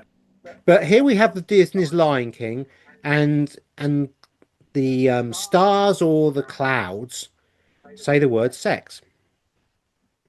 And here we have NASA's official image of the globe. One of them. One of them. The 6 that they've got or something. Yeah. And we have a very interesting cloud formation here. And when we highlight this cloud formation, we have an S, we have an E, we can clearly see an X. And that spells out, oh, look. Yeah. I've never known something that's real to spell words or letters and have a similar connection to and what's going on with this. And again, Stanley Kubrick and Walt Disney and the first Apollo film landings. I mean, this is a really good one to trigger everybody as well. Back in the 60s, everything was film, cine film. No digital. They couldn't bounce signals here, there, and everywhere. It was physical film. We have them landing on the moon. The next day, we have pictures of them landing on the moon on every front page and every cover and every TV in the world. We even had the live shots where it was a cine film. And they had no way of transmitting a signal. So while the film camera was in space, the newspapers printed the story with the pictures. So here we have Florida. We have a beautiful curvature. Look at that lovely curve. The trouble is that's Florida there on the map. And this is actually a very questionable globe, because when we look at how big Africa and the rest of the continents are, there's not enough room on this particular ball to fit them.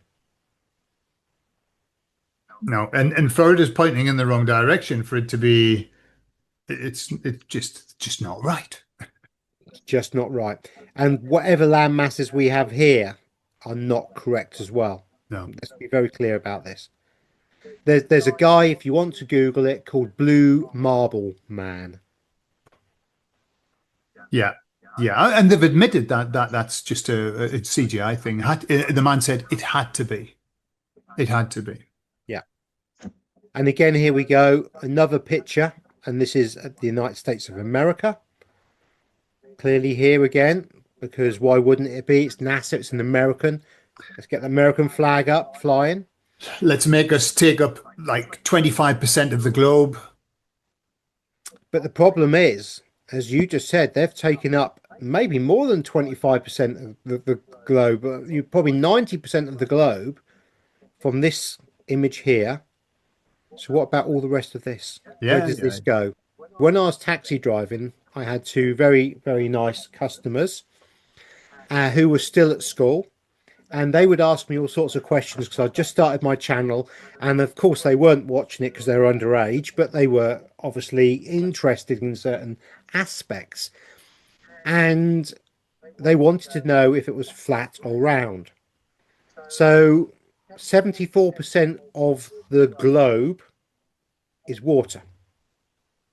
So I asked them to go home with a cardboard box and take 74% or 3/4 of that box flat, and the rest they could bend it however they wanted to make a ball. Well, they failed. So the next day they said we couldn't do that. I said, well, ask your teacher if water's level or is it round. And they went to their teacher and they said to the teacher, "Teacher, is water level or is it round?" Well, of course it's flat. What a stupid question was the answer. So they came out and spoke to me and they said, "Thank you very much." They said, "It's flat."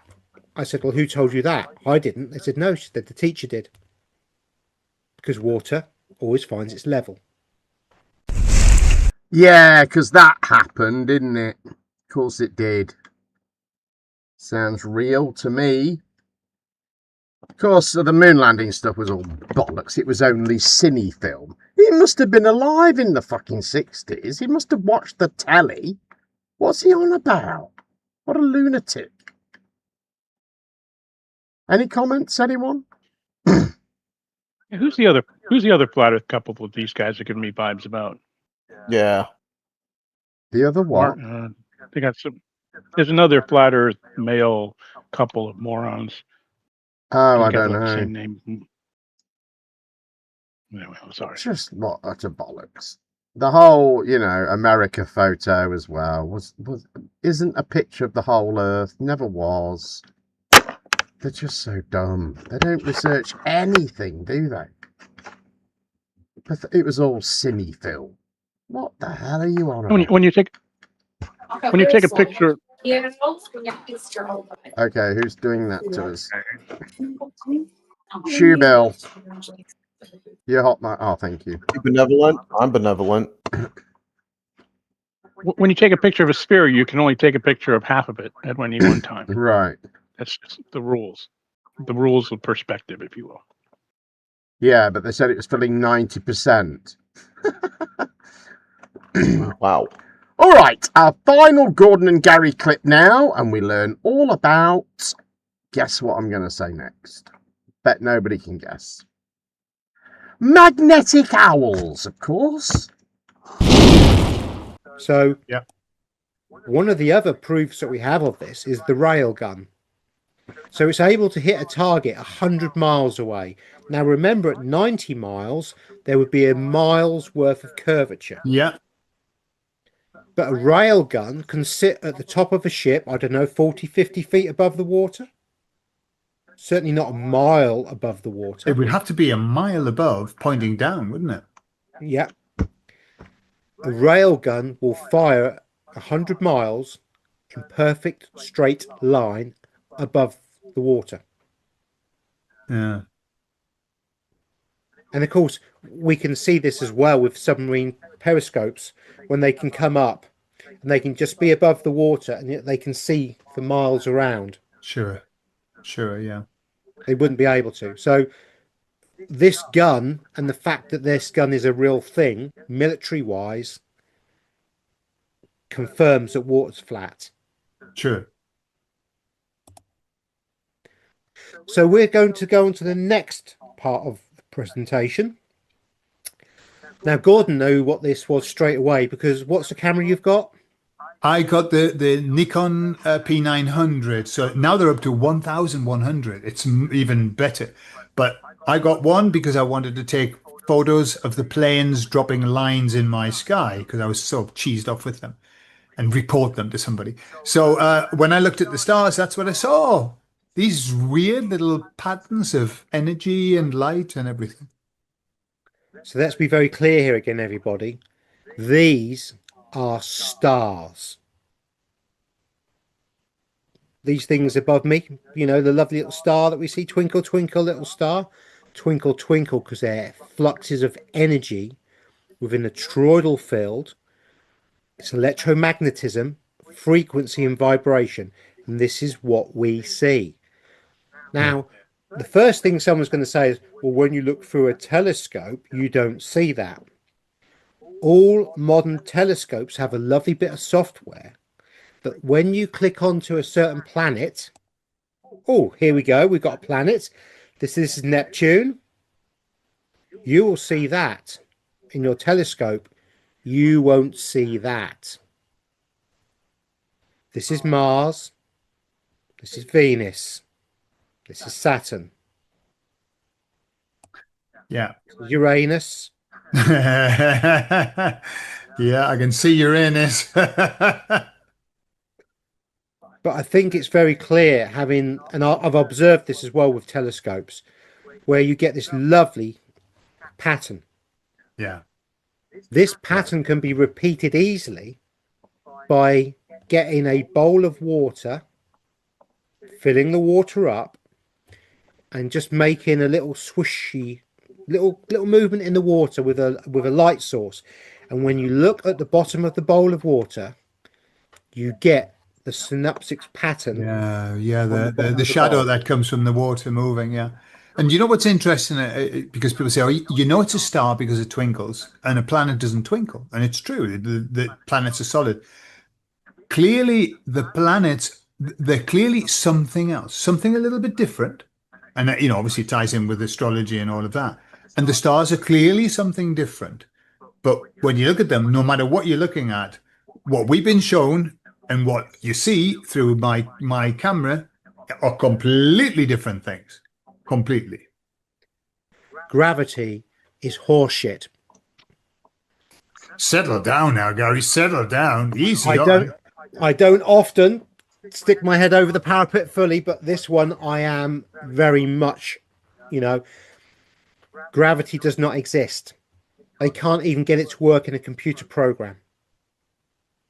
And when they're programming in gravitational issues on buildings and such like, they have to add in additional math to make it all work. Sure. So I'm told. Yeah. Now, what we actually have is density, buoyancy, and electromagnetism. So the easiest way for me to demonstrate this to everybody is this is a ferrous magnet. On the left-hand side, ferrous magnet. And this is a toroidal field. Yeah. If you change the frequency of the magnet of the toroidal field, and you overlay another one and another one of multiple frequencies, you will ultimately end up with an owl's face. Mm. We see the toroidal field of frequency and energy. Our brains decipher this information and decide it's an owl, and so we all see an owl via the collective consciousness of quantum entanglement of atoms and such like, via fluid dynamics. Lots of big words there, but bloody hell. But fundamentally, an owl is just magnetism within toroidal fields to create the solid. This is blown up too much, but fundamentally, toroidal field, energy, universe that we see, and within that, on one of these realms, bits and pieces, we are. It's a tiny little snow globe sitting there. Mm. So is it flat or round? Yes. It's neither. And it's both at the same time because we're in a holographic transcript, a holographic realm that's not real. Sure. Yeah. That's my conclusion. And, you know, again, Sure. But yeah. I mean, am I right? I have no clue. So what's the fucking point in any of this? He's not right, but he might be right, Jim. It's just pointless, isn't it? Yeah, but he's having fun.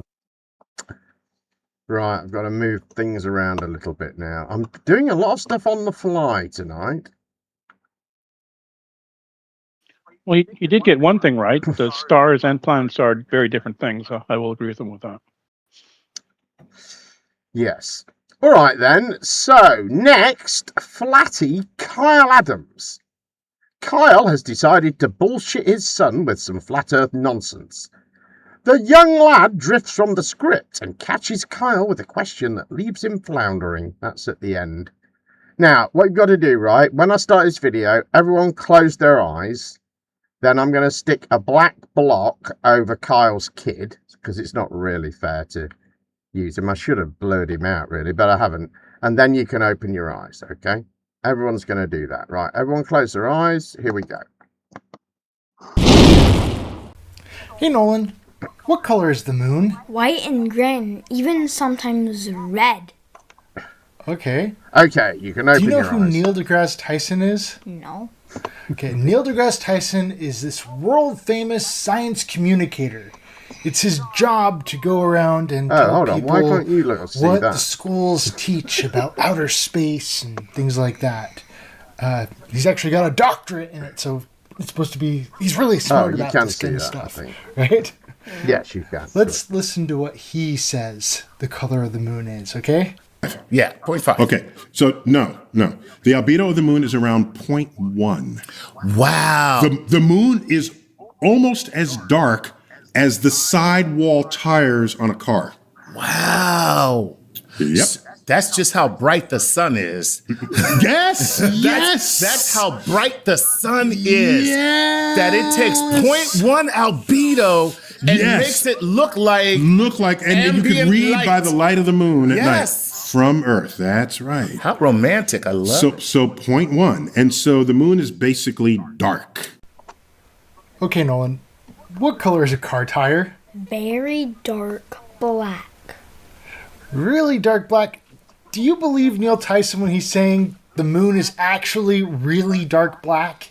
No, it looks gray and white. Red sometimes even.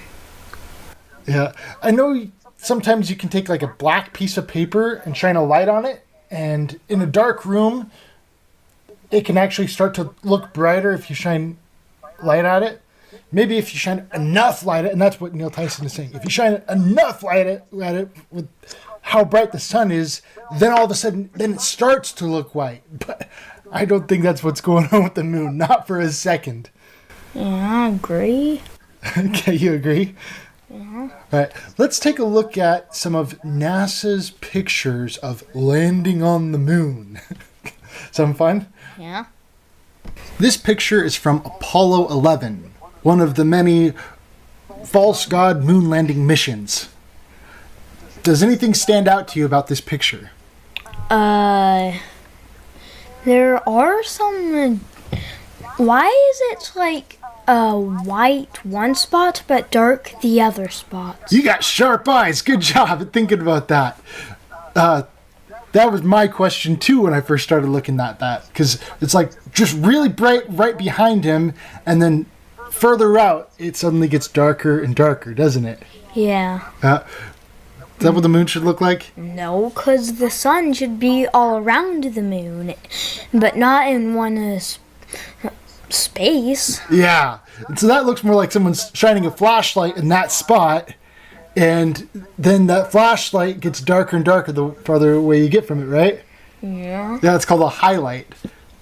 That's a really good eye.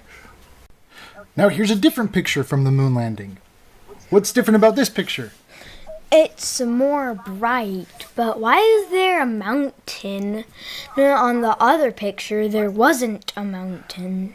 Well, they claim that the moon has mountains on it, and along with these giant craters. And I think this is a different place, because probably from a different moon landing, because they claim to have gone to the moon multiple times, not just one time. So the whole moon looks considerably brighter here, though, right? Yeah. Yeah. Isn't it weird how they made it look so dark in one picture and so bright in another? And they never claimed to have taken these giant stage lights over there so they could see at night. It's almost like one was taken at night with big camera lights on it, and this one, nope. It feels like they're kind of trying to fix the problem that they created in the first image, right? Yeah. So take a look at these shadows on this moon picture. So we've got an astronaut over here who's saluting the flag. So that flag is actually in front of him. And the shadow is going towards you and then to the right. And then you can look over there on the moon buggy and the shadow is kind of going to the right. And then you can see the shadow on their lunar lander. And it's like half covered in shadow. Yeah. So they're trying to fix the problem by making the whole moon look bright, evenly bright, like the sun is covering everything. But when we see the shadow on the astronaut, on the buggy, and on the lander, I've got one question for him. What? Where's the shadow on the mountain? Yeah, that was my question. Because why is the mountain randomly brighter than the ground? It's weird, isn't it? Yeah. So if the shadow's in front of everyone, where should the shadow on the mountain be? Behind it? If the shadow is behind the mountain, then that would mean the sun would have to be really small, and it'd have to be between the lunar lander and the mountain itself. Does it make sense? Yeah. Because the shadow is going to spread out and go away from the light source. If that were a real mountain, half of that mountain should be covered in shadow, just like with the lunar lander and the astronaut, right? Yeah. For that mountain, do you think they're using a backdrop, kind of like the one we're using behind us? Yes. Yeah. Because if that was the real moon behind us, it'd be light in the back of our heads, right?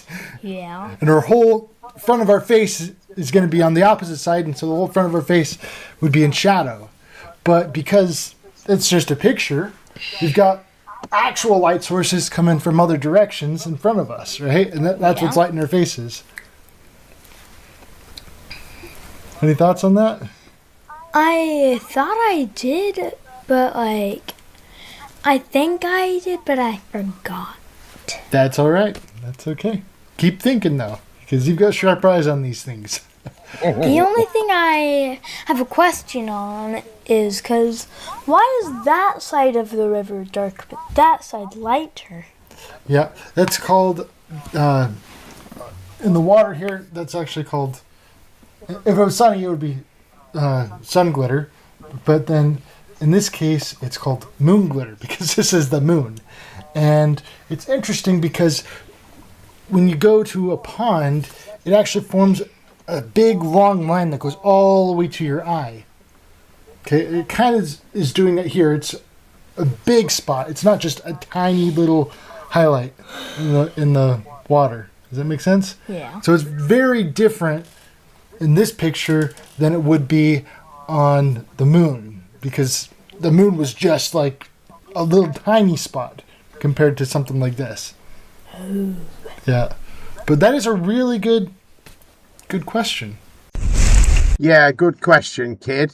Moon glitter is the answer.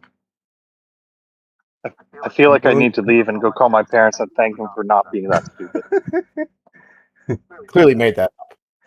I think someone needs to call Child Protective Services. But you can't, can you? People teach their kids No, all you can't. sorts of crap, don't they? I know. I mean, Yes, they people do. teach their kids that there's a God, and that there was Yeah, that there was weird, huh? Jesus and stuff. I don't think you can call that crap. I know. Right. All right, then. What's next?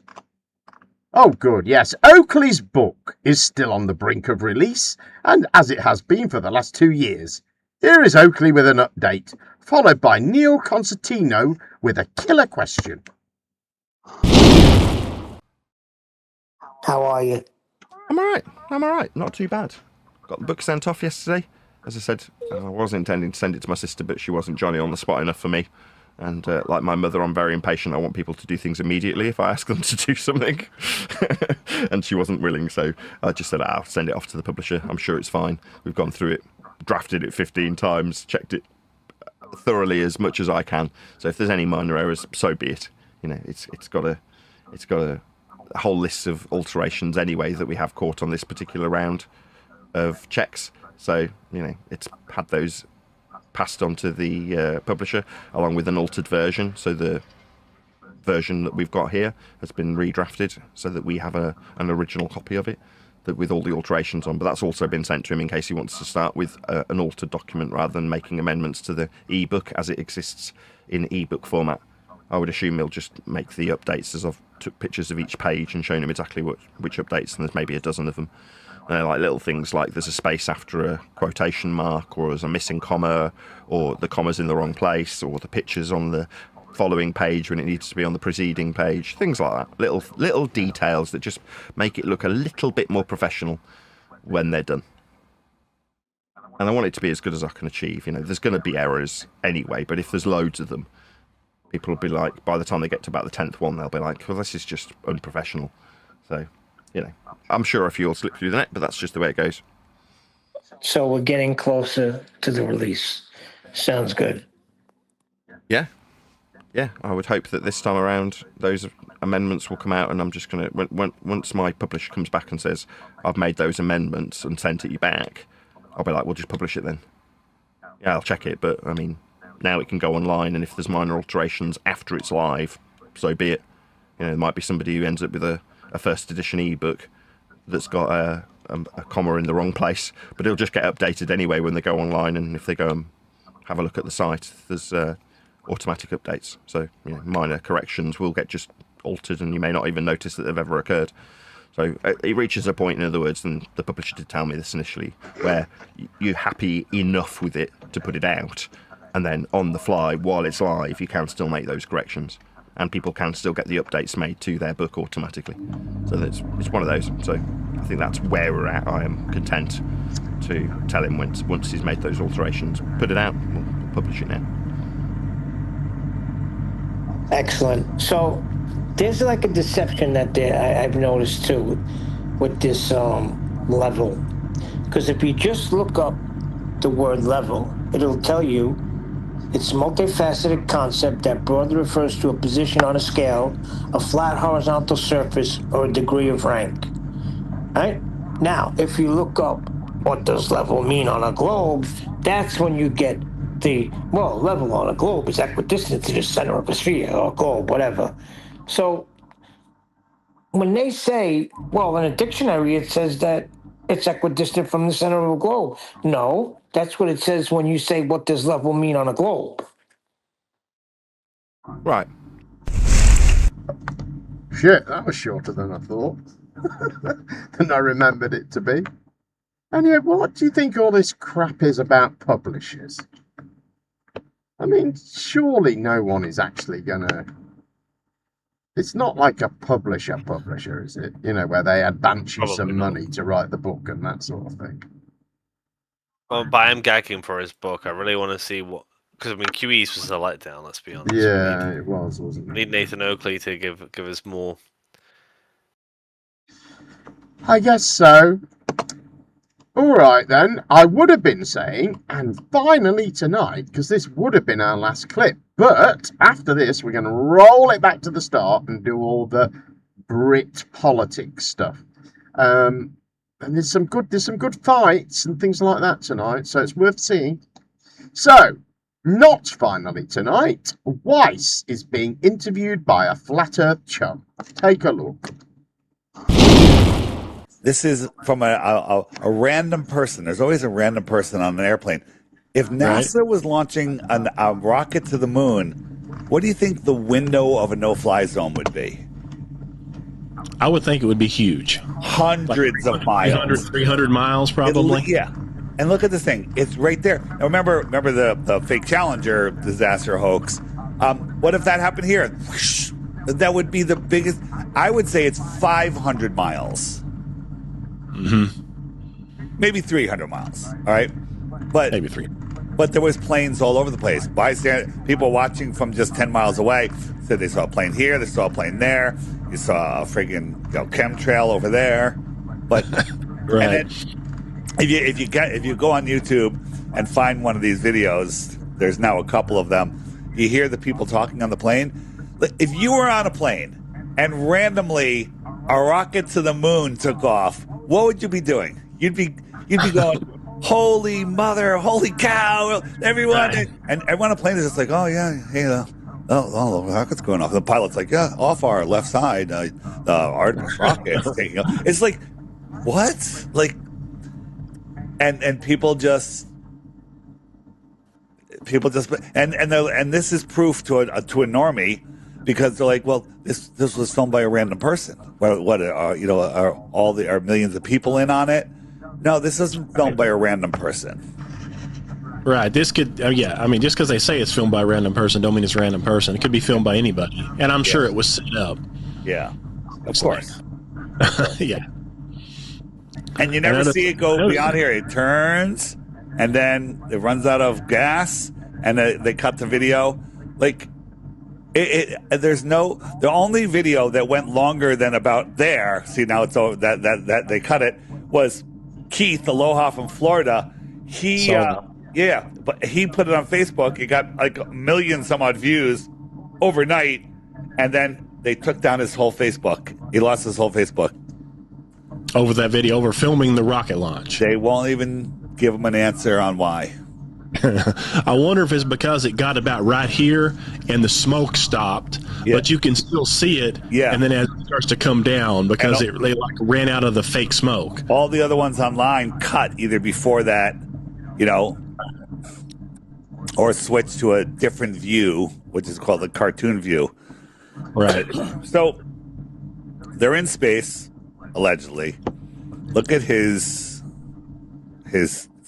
hoodie string. Ready? Okay. You seen this? It literally becomes alive. Ready? Watch. I see it. Yeah. It's just camera tricks. And then this guy, that doesn't look like he's hanging from wires, right? It's not like they're pulling on his shirt. Yeah, you can see the shirt up against the wires. Yeah. I mean, that's what it looks like. Absolute insanity. And then what I found very interesting, and now this isn't proof of anything other than there, on Facebook, there's all of these NASA fan pages, all of these space technology, all of these NASA fan pages. And the days after Artemis, they were all showing the Artemis on the truck. Well, this is the truck. How's it connected to the trailer? And then they're like, well, it's following it. It's robotic. They just make up excuses. But yeah, see, that picture is clearly connected to the truck. That one was. But if you take a look carefully, the entire capsule changes every single time. Different tiles, different windows, different everything, and a different truck, a different color, a different truck, right? No truck, and totally burnt. Right. And that's unbelievable. But these are all AI, but they're on all of the NASA fan pages that these guys swear by, that mock flat Earth, that push space propaganda. They're all pushing this fake thing. Now, Are they doing it on purpose? Are they doing it to like, hey, let's wake up the masses? I think, this is my theory, that flat Earth is out of the bag. It is growing, and there's no way to stop it. So what do they have to do to get people ready for this? Whether they're going to control it or not, what do they need to do to get people ready? Well, they need to push out the aliens. They need to push out fake space, right? They need to get people like, 15 years ago, if you believed in aliens, you were a tinfoil hat nut job. Now, if you don't believe in aliens, you're a tinfoil hat nut job. Right. So they've normalized it. Right? We had some of those drones over our neighborhood, right? Crazy. And the government said, we don't know what they are, but they're not dangerous. Right. How stupid is that? We don't know what they are, but it's not going to hurt you. So now that actually is going to help keep everyone calm. When something comes real, fake, from the outer lands, whatever, holograms, whatever, people are going to be like, yeah, well, if they wanted to hurt us, they would have hurt us already, and everyone's going to be calm about it. So they're normalizing fake space. All right, space is fake. Then we can go right over to flat Earth. Hey, NASA's been lying, and all the people responsible for the NASA fibs, they're all gone, dead, retired, they're all gone. So the whole thing will just be brushed away. It's crazy. Yep, you are fucking crazy. He is so full of shit, isn't he? It's unbelievable. And I'll say this. We worked out on the last show that David Weiss is at least 71. Or he was lying about what happened when he was in school. I think probably the latter is true. But anyway, the point is this. If, as I'm a 61-year-old, if you ever see me wearing a baseball hat backwards, shoot me. Shoot me dead on the spot. Kill me. Beat me to death. Thank you. Now, has anyone got any comments on Weiss's bullshit? Because I now have to find 754 on this video. I agree with you about the hat. Unless you're on a speedboat, then you have to wear it backwards. Hey, Jen, we can teach you how to wear a hat backwards. You don't have to kill yourself. Jeez. No, I don't. I mean, it just looks so ridiculous. Have some grace. Hold on, what's going on here? Right. Oh, fucking hell. Right, I'm going to just have to play it. I love this, but I got to go. Turn the volume down. Right. Okay, we're going to let that keep talking. We've got to talk now for 54 seconds, I'm afraid. 54 seconds. Yes.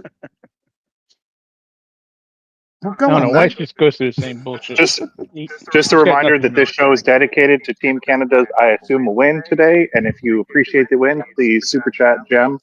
That is super chat or other ways that they'll share with us in the thing. Right, Jeff? Yes, please. Yes, thank you very much. I should obviously use this opportunity to mention that if you're enjoying your show and you'd like to reward me for all my efforts making it, then... Sorry, I think I'm on the right one. Then please feel free... yeah, I am on the right one. Good.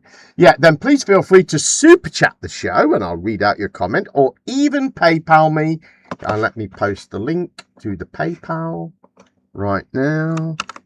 There it is. I'll do it a couple of times just so you don't miss it.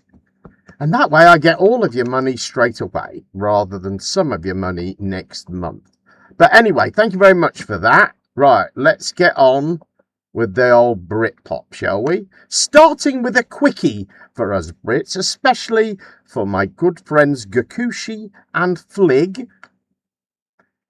A Restore guy who has high hopes for the election that they only got 7% of the vote in. Enjoy. Oh, bollocks. I knew this would happen. Hang on. Right. You're going to create a political earthquake Thursday night, Friday when the results are announced. That's, I think, of the kind that nobody's ever seen, because it's come from nothing. And this is just because Rupert resonates so well with normal British people, the people that are not really normally engaged in politics. Yeah, that's all you get. But yeah, they got 7%. So it wasn't actually the political earthquake he was hoping for. That there is social media delusion that's going on there. Everyone he interacts with online agrees with him. And he thinks, therefore, he extrapolates from that everyone agrees with him. Did they get 8 seats at all? No, it was just a by-election for a single seat in Parliament. So there was just that one seat, and they got 7%. So it was 7%. Yeah, they were nothing. All right, we touched on this in the last couple of shows. People from ethnic minorities in the UK who apparently support the anti-immigration movement. Take a look. Hardline solution for immigration. What would you want a party to put forward to the British people? Yes. So if you got off a boat a few weeks ago, you'd be the first to go. People who've been here for generations and generations would be the last to go. It was at this moment that he knew. He fucked up.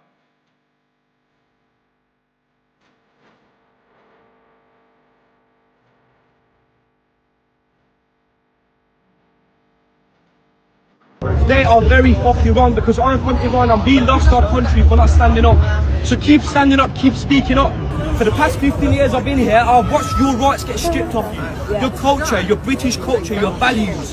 This doesn't fall like the UK no more. So keep speaking up and don't let anyone, not fucking Piers Morgan, not Keir Starmer, not the wankers that live in fucking gated communities, tell you you're a bad person for being concerned for the future of your family and your children. You are literally struggling. Meanwhile, the borders are fucking wide open. We don't know who we're letting in. As a migrant, We do know who we're letting in. You fucking cunt. You said it yourself. You came as an immigrant from Iran. You're not even from here. But yet you're going on tour. You know what I mean? Acting like these people are not trying to get you out of here as well. They want you gone too. It doesn't matter how well English you're speaking and you're sucking dick and all of that stuff there. We get it. But bro, you're from Iran. We're talking about you. They want you gone. So for you to be sat like you're an Englishman. Oh, we don't know who we're letting in here. We're letting in you. You, the same way you came here too. The same way.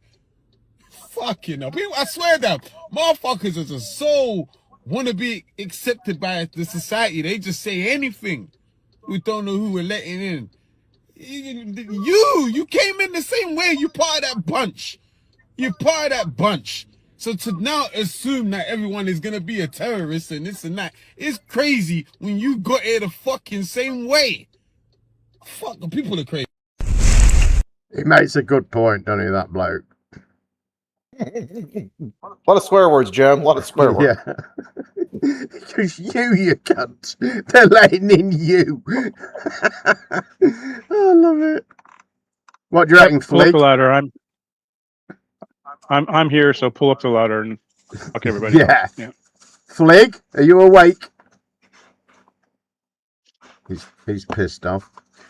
Yeah, he's gone. All right, we've got a good one now. Our old friend, flagshagger in chief, Ryan Bridge from Raise the Colours, has had a rough week. Oxfordshire County Council took him to the High Court in London to stop him from cable tying his flags to their lampposts. Needless to say, it didn't go well for Ryan. Ryan the Lion Bridge. Oh, Ryan the Lion. So want to do a song. We are going to go on live in a minute and you're going to listen into the solicitors meeting. I'm going to do it on the subs. We're going to listen into the solicitors meeting. These people shouldn't be coming into our country anyway. They definitely shouldn't be handed their phones back. They should be taken and seized as evidence. So we're going to whack that before the High Court. And then we're going to whack another one before the High Court. And another one, and another one, and another one, and another one. Until we're listened to. And then, as people get listened to, so if you copy people that are getting listened to, like people that won, you know, perhaps a cat litter tray in a school classroom, which has been approved, gets approved in court and people make rulings for it. So we're going to do it for things that we believe in. We're going to the High Court, as we all know, this morning. So I just want to say, way forget their 311 statements they did against me. You guys have outdone yourselves with the messages of love and thanks and well done and keep going and this, that and the other. And the one thing I will make clear is I will not stop, we will not stop, and we will get to the goal. And the goal is stop the boats. And you think our national flag, if you think it's racist, if you think it's fascist, it causes division, then you've got mental problems and you may be from the lefty left. So I tell you what, if you don't like it, fit in or... We're outside the Royal Courts of Justice. Where Oxfordshire County Council has brought you and others to court to be heard in front of a High Court judge for literally putting up flags. Now, where does it stop? Because if we look at poppies being put onto lampposts, if we look at ribbons being put up in support of October the 7th attacks, another great example. You know, there are multiple examples of things that get put up in and around Oxfordshire and the rest of the country. Are they all going to be finding themselves in the Royal Courts of Justice? This is the scary thing that we're up against in this country at the moment. We don't actually know who we're fighting, because I mean these are hiding behind money really in here, because for us to fight this hasn't gone to a criminal hearing, this is a civil matter, and to fight people in the civil courts, I mean the only people I know that have been to the High Court, the Royal High Court of Justice in the UK are Katie Price, I think her bill was 2.5 million, Rebecca Vardy, she walked out of here, I think hers was 3 million. I mean, even Princess Diana against the papers has walked out of here and lost. Who wins here? I mean, the only people that win are the fat cats, I believe. It's the establishment. And it looks to us like there's some people, high rollers, banking, like funding this. I mean, from the people. Will they be bringing in King Charles, even though he's not our king? Will they be bringing him in for having the Union flag flying outside of Buckingham Palace? And what people should understand and what they should be fearful of is if they're going to persecute yourself and others for putting flags up, where will this end? Like I said, when you've got children putting poppies on lampposts, because they're saying it's because of putting items on council tax funded ornaments in a way. Yeah, that's what they call it.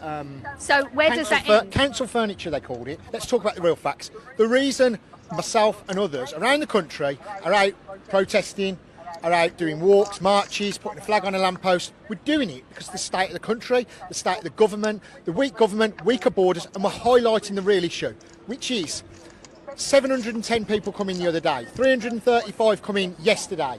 There's boats in the water now, and it's not being stopped, and that's the real reason we're here, and that's the real reason we're putting up flags, and all they're doing is masking the real problem, and the real problem is this illegal invasion of these economic migrants, and that's why we put a flag up, to make people feel they've got someone to turn to, and you've got us to turn to. We've got some big announcements to make between us all.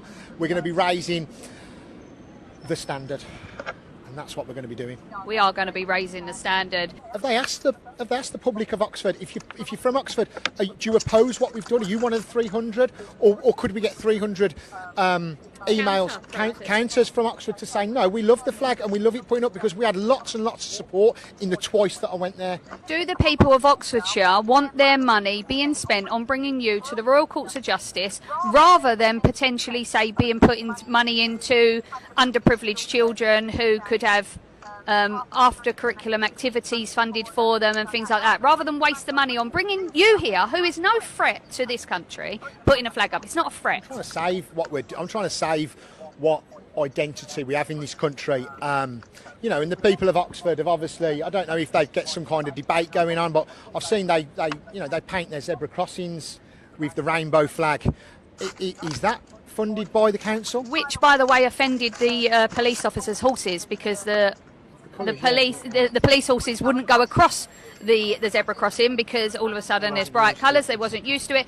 100%, I couldn't agree more. And people just need to remember that freedom demands bravery, and without brave men and women coming together and standing up for what's right, then we will lose our freedoms. Yeah, and we're never going to give up. We're never going to give up on our country. We're never going to give up on the people of our country. We've all come too far now in what we're doing. Yeah, no statements, no regrets, and no surrender. Thank you very much. And I'm sorry You know, a lot of people said you should have fought it. You just ain't gonna win. We ain't gonna win there. There's nothing we can do. We're fighting the establishment. I'm lucky I've got my freedom, and you know, I've took a picture of all the paperwork, and I'll show everybody. I will be arrested. I will be prosecuted. So anyway, for putting the flag up, I was just like, and I got my point across in the court, and he let me say my bit. I stood there. It's on the minutes, on the record. Oxford Council were there. There's that many people there. It was unbelievable.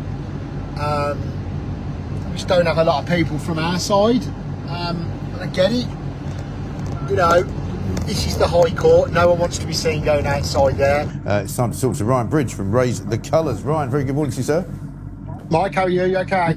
Yeah, not bad at all. Not bad at all. Slightly concerned about this bloody High Court situation where Oxfordshire Council are telling people in the middle of a World Cup that you can't fly an England flag. I mean, Jesus Christ, if you pardon my blasphemy. What's going on?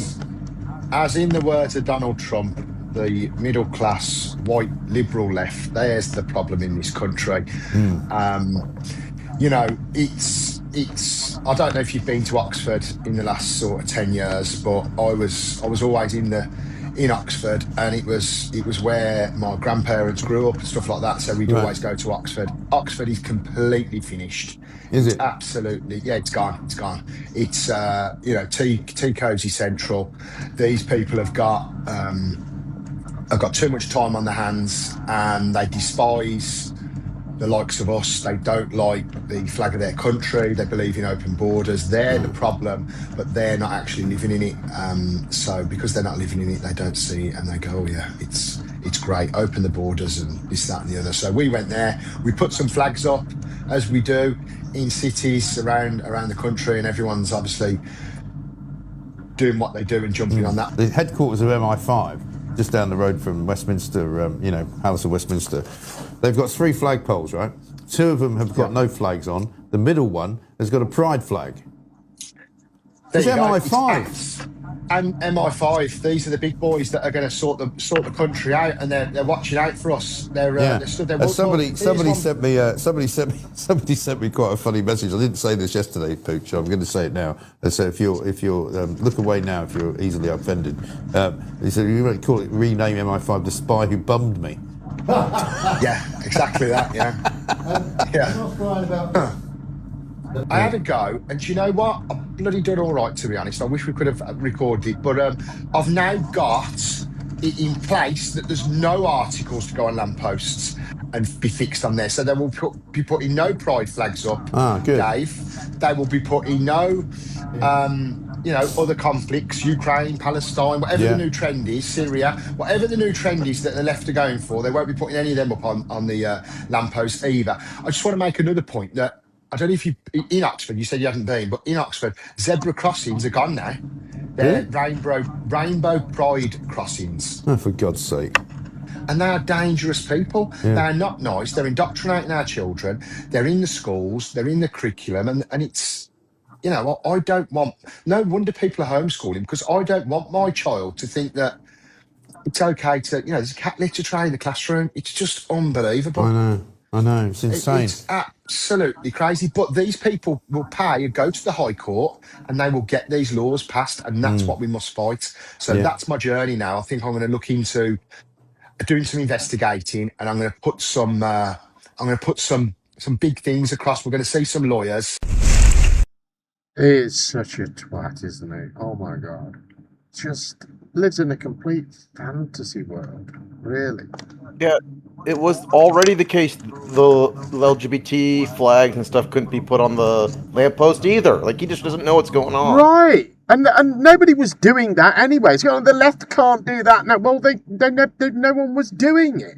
And then when she was going on about, what about children putting poppies on lampposts? Well, I've never heard of children putting poppies on lampposts, but I'm sure they put the poppy on the lamppost when remembrance is over, the council come and take them down, and that's the end of it. But he wouldn't have that. When the council came to take it down, the council workers were attacked and abused, and he went and put up 1,000 more. And then the next night, he went and put up hundreds more. And you know what I mean? It's, you know, they make out that it's just the council. They just don't want you to fly a flag. They're telling you can't fly a flag during the World Cup. No, they're not. They're telling him he can't keep tying them to council lampposts. Hundreds and hundreds of times. You know, and it's like it's full of gimmicks, isn't it? Right. It's just gimmicks and inherited political ideology from America. Right. Isn't it disrespectful to put a flag on a non-flagpole? Right, and there's, you know, oh, are they going to be getting the king in the High Court for him flying a flag?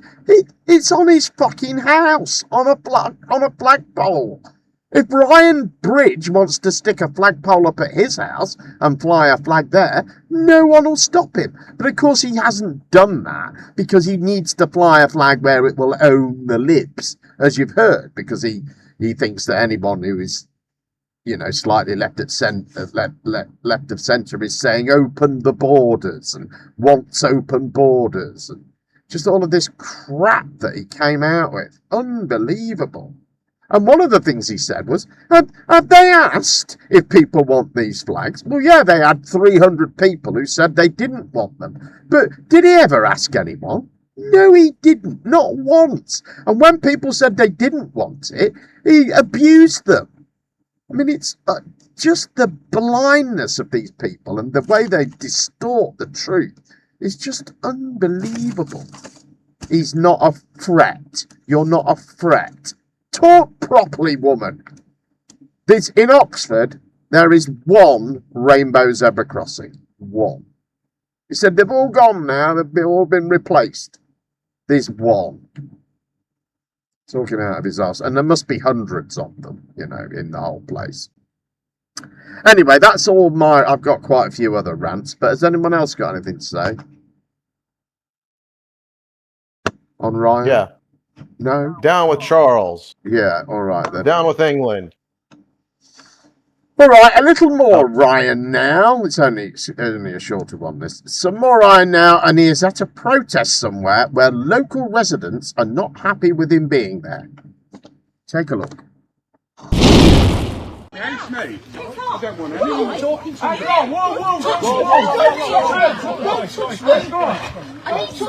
Get away from my house. It's a joking place away from my house.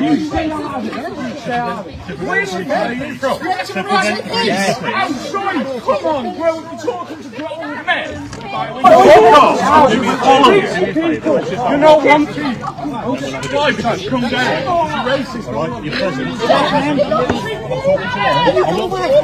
Yeah, please. We're recording you, love. We're recording you because we can. And we're recording that guy there, and that girl there, that girl there, that girl there, that guy there. I've already got him. Already got him. All of them.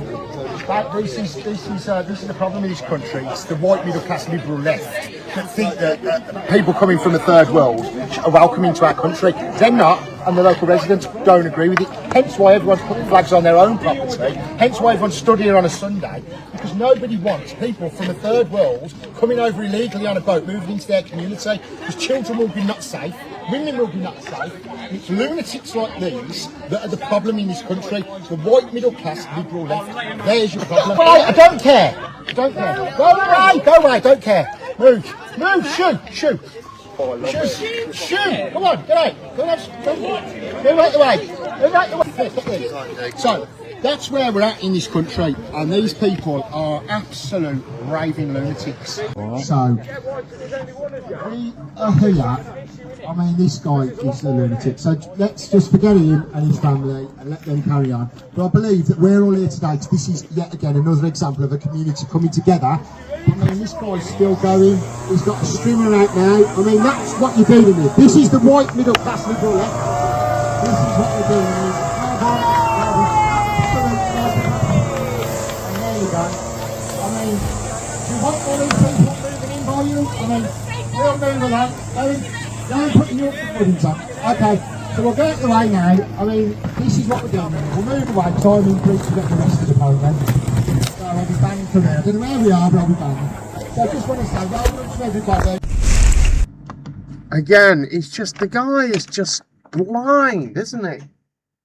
I mean, he's there going, get out of my way. The local community don't like it. You're in the local. That guy is the local community. You're literally outside his house. I mean, can't be any more local community than that, can he? But he doesn't count because he's the mad liberal left. And this is just more fascism. I know I keep saying it. But it's the same thing over and over. There's our view and there's the view of the mad people. Or there's our view and there's the view of the paedophiles. It's always the same. It's fascism. It's trying to make it so there's only one view and everything else is invalid in some way. The Nazis were obsessed with having this complete consensus on things, supposedly.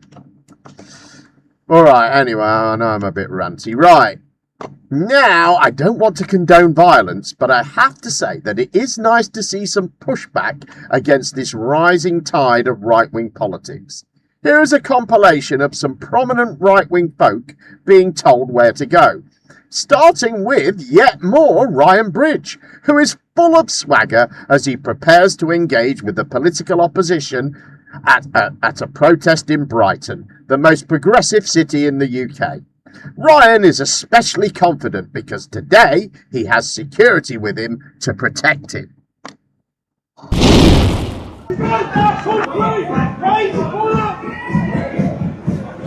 So here we go, boys. Donna! Hey, Chief, hey! Yes, boy, come on! Antifa, oi! Together! What are you saying? Right, just don't touch him. What are you saying? Come on, what are you saying? Move!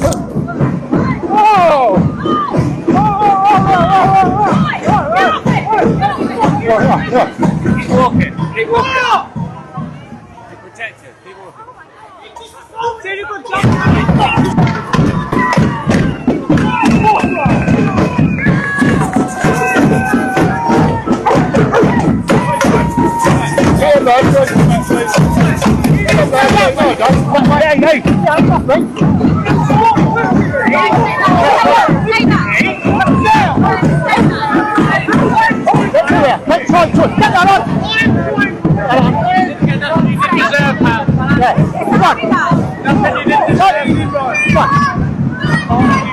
So that is what you call the ultra-far left, guys. There you go. Loud and proud. That's the ultra-far left. Pushing us. And that's what you get. That's what you get from these little pussies. That's what you get. Get rid of fucking them. Right? That's what you get. That's what you get, guys. That's the ultra-far left in this country. Who's just done that? What else did that on me? Keep walking that way for a second. That's what you get. That's the peaceful protest, everybody. There's a peaceful protest. This is them. Peaceful, look. There you go. Thank you. There you go. That's peaceful. That is a peaceful protest. Don't touch me. Don't touch me. Do your job.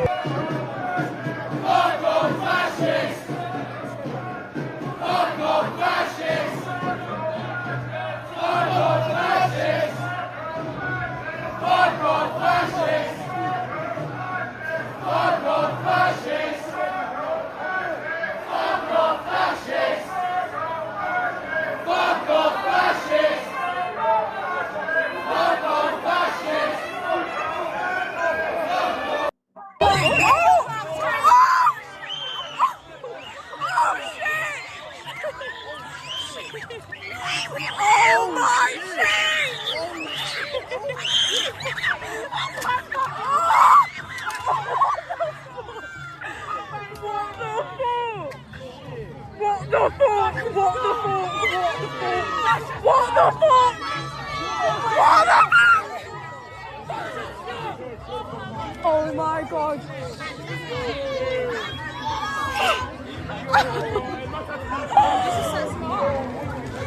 Oh my god.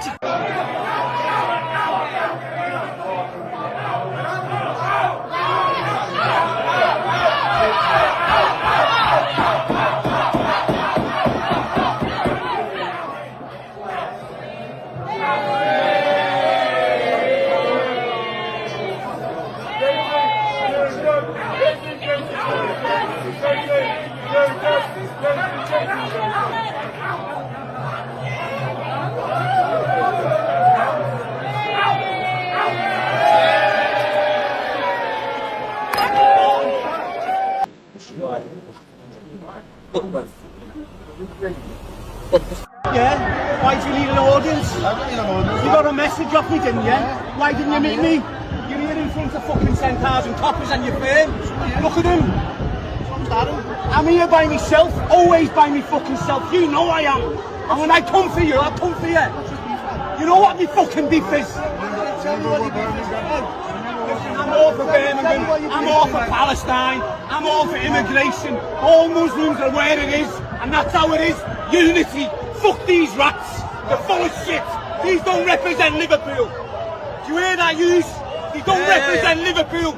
Unity's key. If you want to take it on, you go against the police. You go against the establishments, not our own fucking kind who were born in this country. This is a steroid abusing dickhead. You need to get on some value. Dickhead. You need some value, lad. Dickhead. You need some value. You're medicated up to fuck. What's Brilliant. Welcome to Birmingham. Yeah, thank you. Are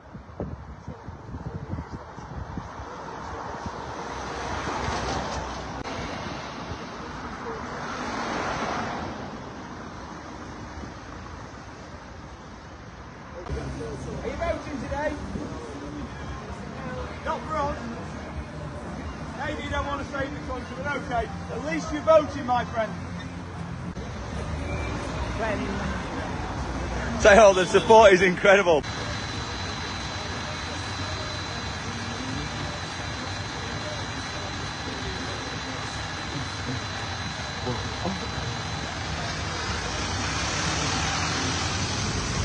It would be brilliant if we could maybe AI this video down from, I don't know what it'll be, 10 hours by the time we've done the different videos, just to get all the beeps and stuff like that in.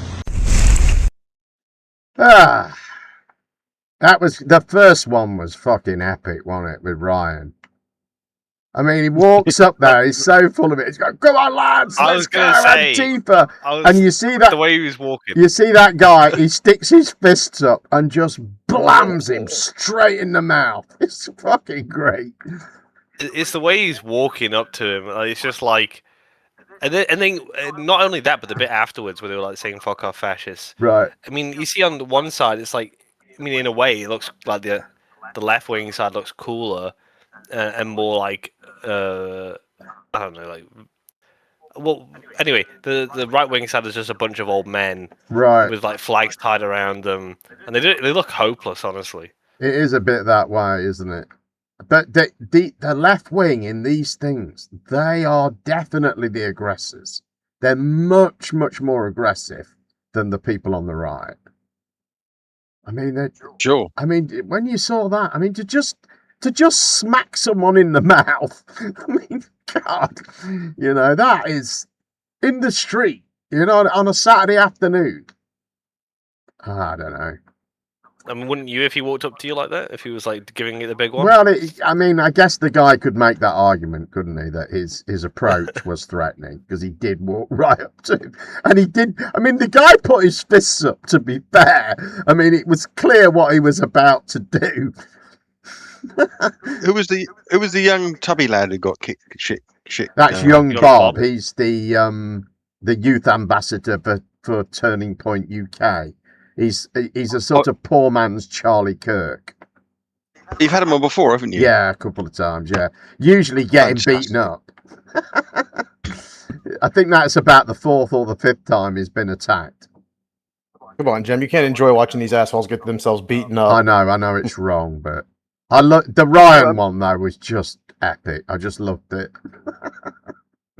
Sure, but there is going to be more of this because it's causing more and more friction. Right, and people like Ryan, well, I mean, he got his security with him. I mean, they completely let him down, didn't they? I mean, yeah, I was going to say that's just. I mean, when you pay for security, there's two ways you do it. You either pay for security or you pay for some blokes you know down the pub to wear a T-shirt with security written on it. Right, yeah. Well, I think that was the guy. He's called Jack something. And he started life as Charlie Veitch's security. And there's quite a few clips of him online, of him, like where someone comes up threatening Charlie Veitch because he filmed him and wanted him to, and the guy takes a sort of dip in his pocket as if he's going to pull a knife out or something. And that guy smacks him, kicks him so hard, sends the guy flying. It's quite viral, that clip. So, and I think it was him, Jack he's called. So normally he's quite good, but I think the problem was Ryan was just so up for it, wasn't he? He was swaggering away there, and he got in front of them. And if you want security to protect you, they've got to be in front of you, haven't they? Really, if if you're moving in a direction. His whole approach is like, I don't know, this sort of, the wrong people get into leadership positions, but they still try anyway. Like he's trying to motivate people. Right. The way he walks, like he's like a leader, but he's not a leader. He's just someone who wants to do some gimmicks, who feels special because people notice him. Right. Right. I think. Go ahead, Panzer. The thing is, sorry, what's he doing in Brighton? It's like radical militant anti-gay activists, who want to change the law and everything. Yeah, and they're not outside the House of Parliament where their message is just change the law, make this illegal, make that illegal. They go to Brighton. They can't change legislation in Brighton. All they're doing is that they're going there because they want a fracas, don't they? Right. They want a physical education. I don't know whether he wants a physical altercation, but I think a lot of this, I've said this a few times before, I believe it's driven by social media. And I think it's people wanting to sort of realize the arguments they have on social media. And I think you can pick up clues of this all the time when you hear these people talk. I think that's what they want the last word in that argument, or you know what I mean? They want to win that argument, kind of thing. I was about to say that. I was trying to think, why is it that? Because I'm obviously not pro immigration or anything, but I was thinking, why do I find in that altercation the guy who gets punched, who's technically advocating for something I'm advocating for, why do I find that more pleasurable to watch? And I think it's because one side seems organic, like they're not organized by social media, and the other side seem like when you hear them speak, when you see them walk, the phone cameras everywhere, you just get that sense that it's just spawned out of social media. Right. I mean, I kind of feel that they're both being manipulated by social media, because I think it's as you've described. I think that one group are getting it from social media and the other group are reacting to that group. And so I think it's coming from the same place. It's just indirect, Sure. But I've got an absolutely brilliant example that really highlights what you've just said, Blake, coming up in one clip's time after this next one.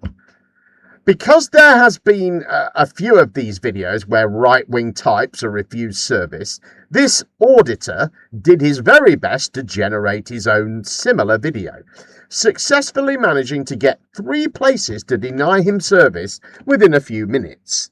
Here he is in action. Why?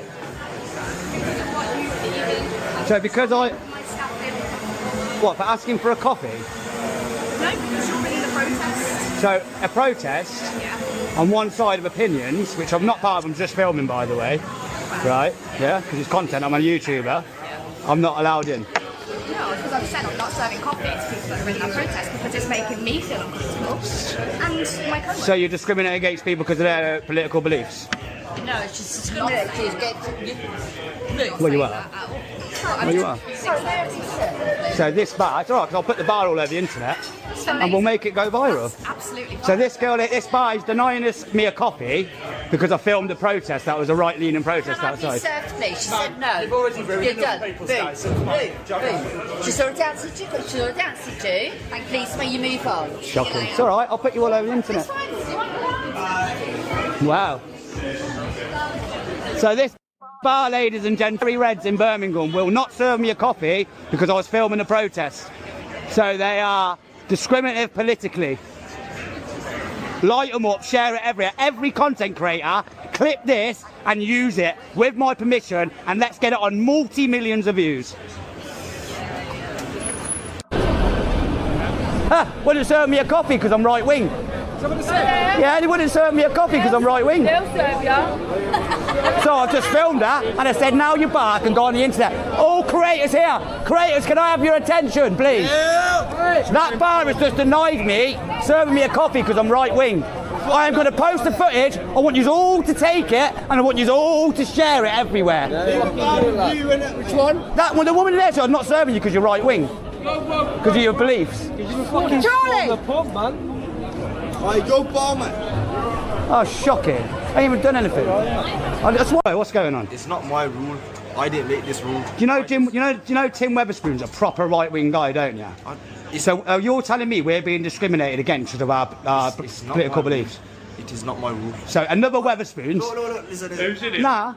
I'm using you as a vessel to have a pop at Weatherspoons, innit? So don't take it with you. Why are you doing it with me when I haven't done nothing wrong to you? Because you just stopped me coming in, bro. Because I'm feeling discriminated against politically. Listen, I'm not letting... Equality Act 2010. Either side of the protesters, counter-protesters, those protesters, I'm not letting no one in. It's like that. Yeah, as you can see, that was a lie. This lefty thought he was clever, messaged me, but as you can see, there are lefties inside. Bear that in mind. It's not like I'm doing a one-sided thing. I'm not letting in your protesters. I ain't even a protester. I'm a YouTuber. We're YouTubers. We ain't protesters. So you're discriminating against us, yeah? It's not discrimination. It's alright, because this is going online, innit? And it'll go viral again. This will go everywhere, boys. And it's another video of Weatherspoons being dickheads to protesters. I'm not even a protester, actually. I'm just filming today. No, I'm not. I'm getting discriminated. Why am I not allowed a coffee, man? I'm a filmer, and because I'm on I feel like political discrimination is starting to really happen now. Why? I tried to get a coffee up there. They goes, because you were filming the protest earlier, you're not allowed a coffee because we don't. I know they can kick me out, and I know they can refuse entry, but I'm going to make a big deal out of it and put it online. And while I'm at it, so what's funny? You think it's funny, do you? So to you, it's obviously funny, isn't it?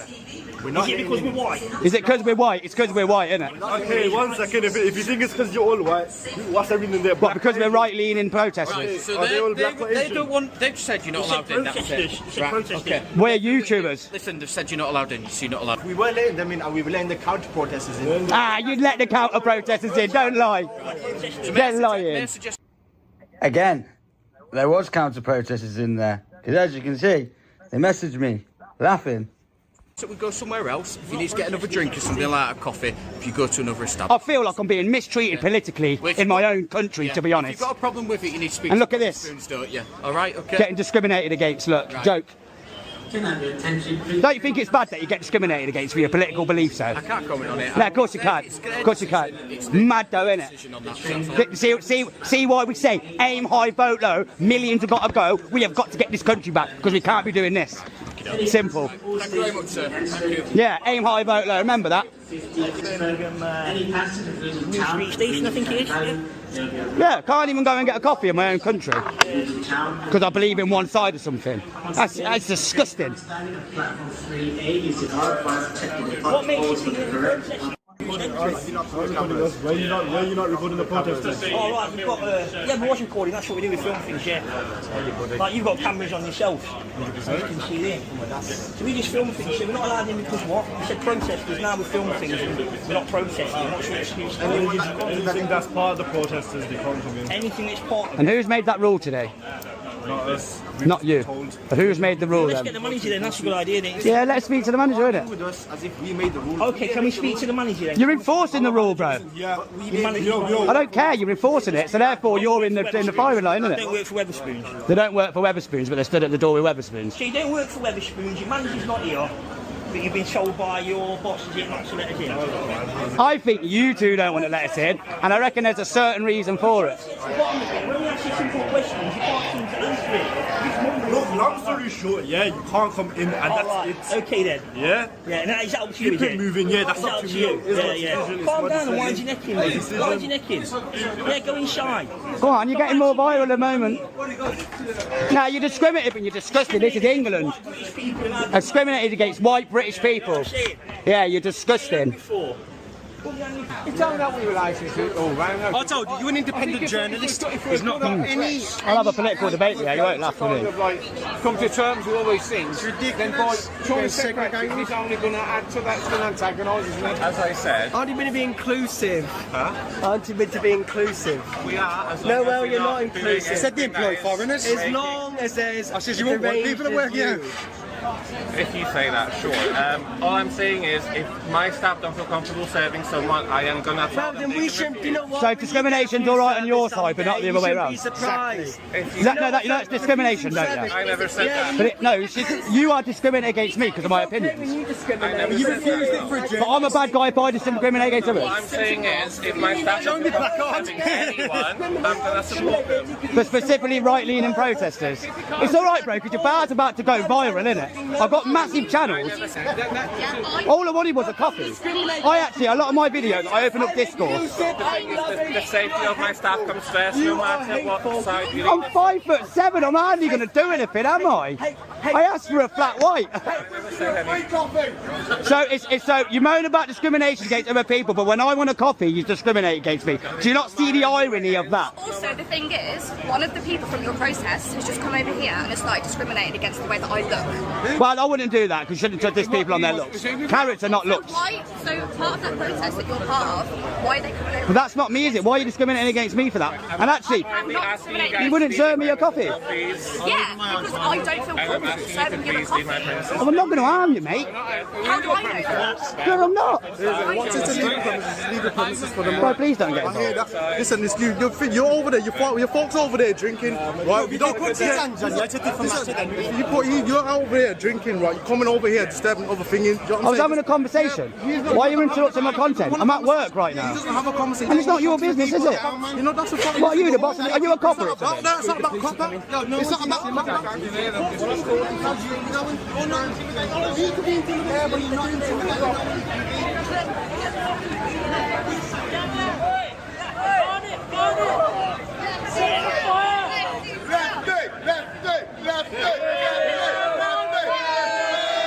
He switched sides. He switched sides. You're not coming. Don't give a fuck what he's got on, though. He's not. What's your problem? You got disruption over there. You're not coming here causing disruption. Wanted a coffee, innit? You're not having a coffee now. You messed that up by causing disruptions over there. I didn't cause disruptions. I was having a conversation. What, are we not allowed to have conversations in England? No. Who are you? Why are you taking it somewhere else for? It's nothing to do with that.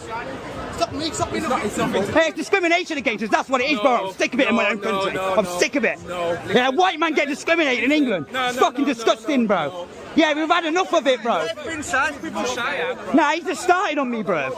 Nah, it's wrong, bruv. It's wrong, bruv. We're not playing that, though. No, we are not playing that.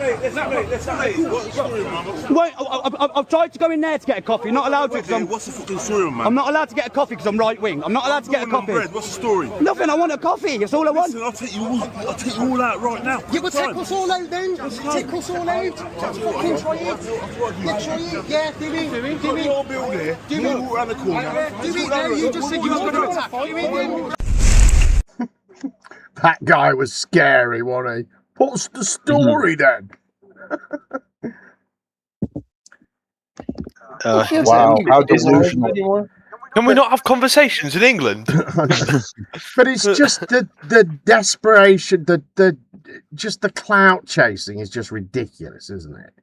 He has an argument with the first guy. I'm going to put you all on. I'm going to make you go viral. I love the way every time he said that, they laughed at him. She laughed at him, and the next place did as well. You know, they always think they can threaten people. Then he goes over the road and goes, "Oh, everybody, listen up. They won't serve me." And then later on, when she said, "Someone from over there has come over here and discriminated against me," he goes, "Well, that isn't me. I'm not with them." Well, yeah, you were. You were absolutely with them. But why, when he got turned away from the first place and he goes over the road and talks to all of them, they're all sat there having a drink. Why didn't he just go in there? Because he wanted to cause a load of hassle and a load of trouble. Anyway, please make a comment, anyone, if you like. That's exactly it. We're watching scumbags be scumbags, Jam. Right. I watched a video about this earlier. It was a guy that just has a drone channel, and he was talking about how some of these auditors use their drones flying over places, and how it has moved from, and I think this is absolutely true, where they were sort of holding people in authority to account, to just trying to generate confrontation because they know that the algorithm likes, what was the phrase he used? Emotional intensity, which I thought was a good phrase. And yeah, so you've got these people just trying to create arguments because it gets them clicks and views, and he's hoping that he'll have one of these viral.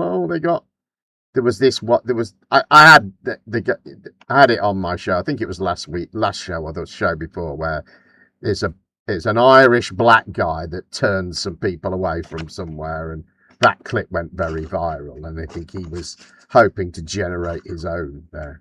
But anyway, please make a comment, someone. I was going to say that a lot of it feels like how you say, like that it's chasing for the idea that at least one of their videos will get viral. So maybe it'll be the video where it's like, oh, white guy gets denied coffee for being white, you know, or like I don't know, something to do with like brown guy like stops me from getting a coffee, you know, like I don't know. That's what it just seems so obvious to the point where you can tell if it's that obvious. Obviously, the message that you're trying to send is disingenuous. You're not doing it for I don't know, protesting immigration or trying to talk about patriotism or whatever. You're doing it because you want to be famous. Right. That's why you're doing it. Right. The bottom line is that he went into a shop and they discriminated against him. They did. If you steal from a shop continuously and they see you coming in, they will discriminate you from everybody else. The word itself is not the problem. It's when it's certain categories of discrimination which are illegal. Right. You know. Now the fact that he, you know, he wouldn't serve me coffee. Oh, that's because I'm white. No, they didn't serve you coffee because you were a bunch of cunts. Right. They don't want you in there. Plenty of white people in there. You could see them leaving. Yeah. But the point is that he finds himself. What's absolutely abundantly clear is that he finds himself on the end of discrimination, and he loses his fucking mind. Right. The irony is just completely palpable the whole way through. He's going to go away from there thinking outraged that people have treated him a certain way because of some attribute that he thinks shouldn't be used to judge him. I mean, you can't be any more stupid than these people. Right. Even his anger seemed a bit fake, though, don't you think? It seemed like he was trying to get too angry too quickly. It didn't quite match what had gone before it, if you know what I mean. Exactly. And he'll be the first person to moan if some bakery refuses, it discriminates against the customer and says, I'm not going to make you a cake with whatever you want, right. You know, whatever it may be. He'll be, they've got the right. They should have the right to decide who they serve. Right, exactly. And that is the key. Rights of admission are reserved, and if you own a licensed establishment, you can turn someone away for any reason you want, unless it's a discriminatory one. You know that then you can't. But for any other reason, you can. And you know, we would all the pubs and clubs I worked in. If there was a protest happening, of course you wouldn't let them in the fucking pub. What's gonna happen when protesters mix with alcohol, mix with regular people who aren't protesters or people who are counter-protesters? That is like a recipe for disaster. You're just not going to do that. And the other thing is as well these days, because I was there at the conception of this, they have these pub watch systems in cities like Birmingham where when someone gets turned away from one place, they broadcast it, and all of the pubs in the area know that they got turned away and what they look like and everything. And then they turn them away as well, which I think is what happened there. But, sorry, go on. flick. But this is the thing. I mean, this is the thing. The discrimination has become a dirty word to some people because they colloquially just bolt it onto racial discrimination or whatever. Right. Okay, right? But as you said, you work in the industry. If you're working in your pub and 4 lads come in and they've just come in from work and they three half lagers, you serve them. Okay, right? If 4 other blokes come in with bloody noses, staggering around and going, "Give me a pint, you cunt," you discriminate against them. Right. Exactly. I was going to say that a lot of the, when that George Floyd thing kicked off like 10 years ago now, or however long it's been, I didn't like how we inherited like this sort of these stunts where people would take the knee and stuff like that. But it seems like, whilst I didn't like that, it's just moved to the other side. The other side just want to copy these Americanisms all the time, and that's again probably why I find it repulsive. That Iranian guy that we saw a little while ago talking about people living in gated communities. We don't have gated communities in the UK. That's not a thing. It's just bollocks. Well, we call them prisons, but other than that, we don't have them. I mean, I guess there are a few places with private roads and things like that, but it's not like in America, is it? Where they have, like a sentry box with a security guard and a barrier and all that crap. It's not that. No, we have the only gated communities I've seen, you wouldn't have noticed they were gated communities, but for like a little line of text underneath the road sign saying gated community, and that's it. That's all. The only. I've never even seen that. Never seen that anywhere. The only gated community around where I live is Broadlands, which is a stately home where Prince Charles and Lady Diana went to the honeymoon. Now, technically speaking, that's a gated community, okay, right? But it's just one fucking great big house surrounded by tons of staff. All right. We're at our last clip then. Let me just make sure I'm in the right place. Yes, we are. Our very last clip. Danny Bones is a popular right-wing influencer and grime artist. Or is he? Take a look.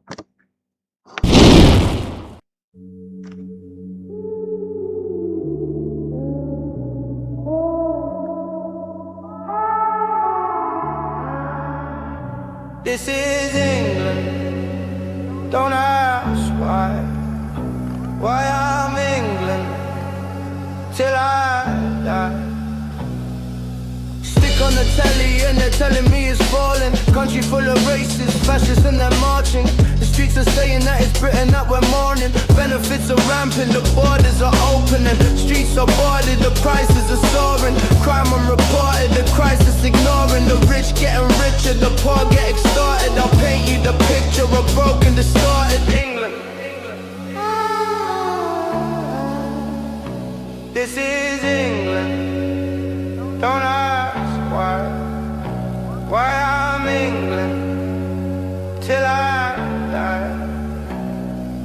Services crumbling, taxes are rising. No free speech, why the gov bring their lies in? What am I to think, is it really surprising? Struggling, get work and I'm barely surviving. NHS striking, poverty is spiking. Everywhere you look, see a British flag flying. I hate to confess that I'm seeing pride die in England.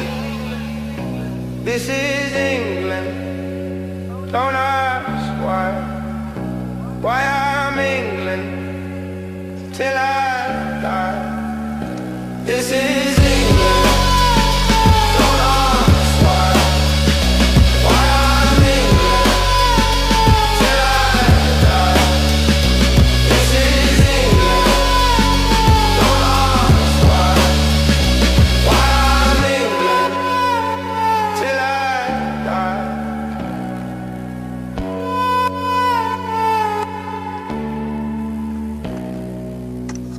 The AI characters are on our side in this battle, yeah?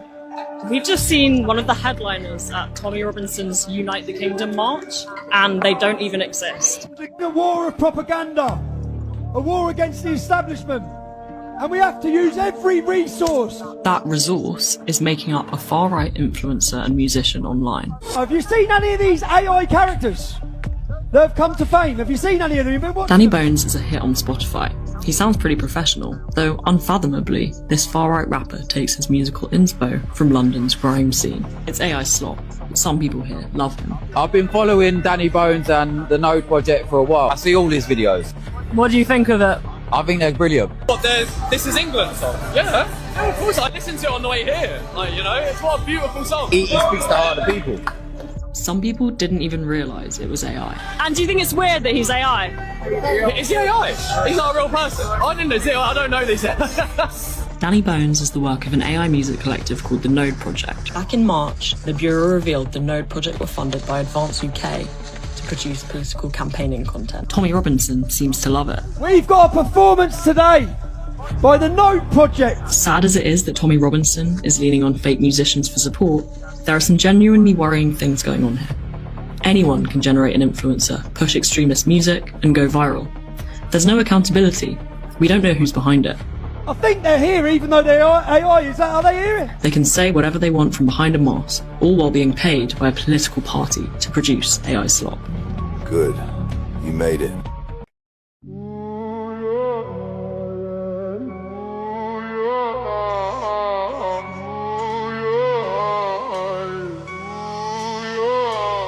We gotta stand up, man. Stand the fuck up.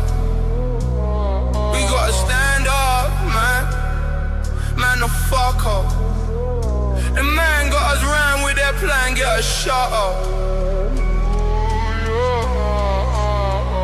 This land of the free won't shut up. 4 countries the greatest, united in one nation. Our history's amazing, so don't listen to them shaming. Yeah, the food's bland, weather shit and always raining, but the land that we're all standing on is nothing but amazing. We're in Britain, where freedom was written. Now the country's like a prison ran by demons with ambition to globalize the planet, use division for their mission, and get everybody fighting once they move into position. Control the information with the goal of separation. With more mass immigration, ain't a thought of preservation. Won't buy the lies you're selling, I won't listen to your station. I hear a load of yelling, all you dissing in rotation. We need a real leader, what we're missing, he's complacent. We're in a deep need of someone listen. It's been vacant for ages, the wages ain't pacing. It's bleeding our maze, well stay at home claiming a payment. We gotta stand up, man. Stand the fuck up. We gotta stand up, man. Man the fuck up. The man got us round with their plan, get us shut up. This land of the free won't shut up. This land of the free won't shut up. We gotta stand up, man. Stand the fuck up. We gotta stand up, man. Man the fuck up. The man got us round with their plan, get us shut up. The man got us round with their plan, get us shut up. This land of the free won't shut up. This land of the free won't shut up.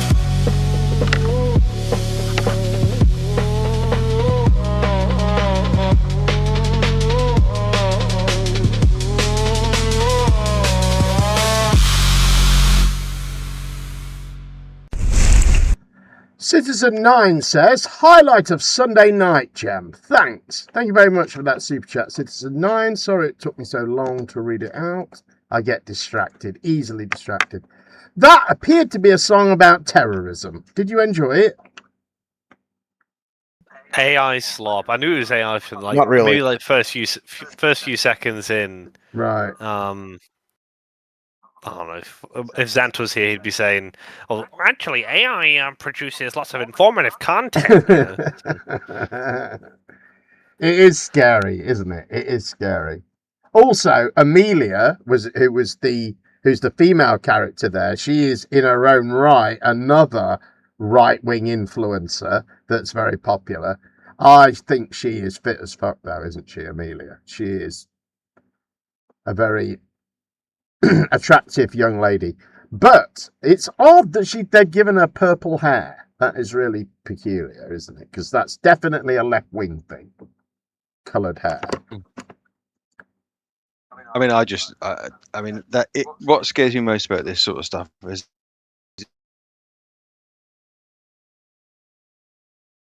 they let's go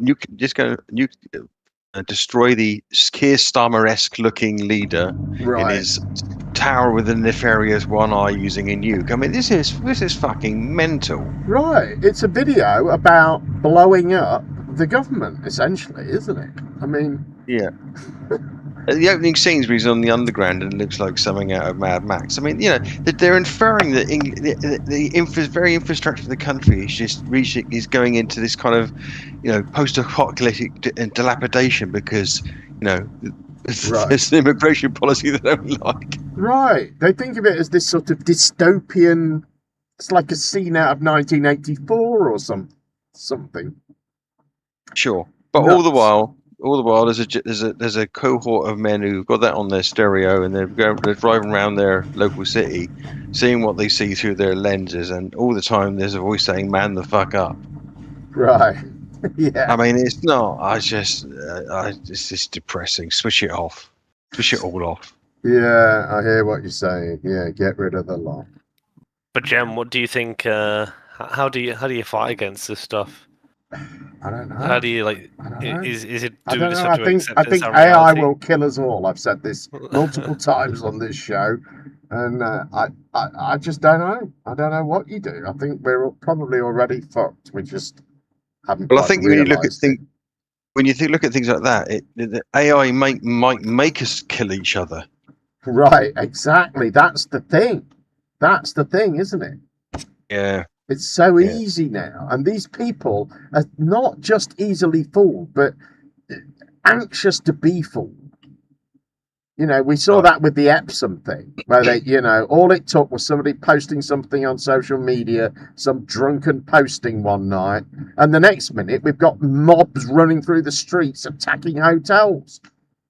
You know, This is it, isn't it? It doesn't take much, you know. Isn't everything you do and you have been doing diligently on the roast all these years about people who wantonly desire what they believe to be true and will consume at any cost anything which aligns with that? Right, that's it. This really is the post-truth era, and when I first started using that phrase, I had no conception of what we've just seen in that video. Just no, like I say, no, not even the inkling of an idea that could be a thing within such a short space of time, certainly. Yeah. All right. But like I say, go on. Yeah. But like I say, it was just rammed full of video game memes. It's just, you know, just from start to finish. You know, at one point he's in prison, he doesn't like the food. Next minute they're all beating up the police. Why are the police in the prison? You know, then they put him in a cell and he's lost because they haven't, you know. And then the next thing, there's a hole in the cell because the girls let him out. How does she get in there? Where's the hole? It's just a cornucopia of nonsense which aligns with the generation who are literally just playing don't see the difference between Call of Duty and a Call to Duty. And I've got the attention span of one of those shots, so it doesn't really matter if they don't quite add up, right? Sure. But the important thing is tomorrow you remember it somewhere in your head. Going around your head is, this is England, man the fuck up. That's the bit that resonates, and that's the bit that's dangerous. I think the music, though, it's not bad, is it? I mean, this isn't the sort of music I would like, but it seems okay to me. I don't know. What do you think? Yeah, of course it's AI does that. I mean, like you say, if Zach was here, he'd say the same thing. If you ask AI to generate a blues riff or a piece of music from the 1930s in a particular style, it does it to an extent where most people can't actually distinguish it anymore. If you pump it, if it's being pushed through with enough, you know, stuff from a reggae, ska, any musical genre, and you ask them to come up with a song, to the untrained musical ear, ostensibly, or most people who consume music, they can't tell the difference. It's in the same ways. If you look at the video content we just saw, there are clearly visual artifacts which most of us realise as AI, but give it a little while longer and they won't be. Right, and that was enough to there was a guy there, wasn't there, who just didn't know that it was AI, just hadn't looked closely enough, I guess.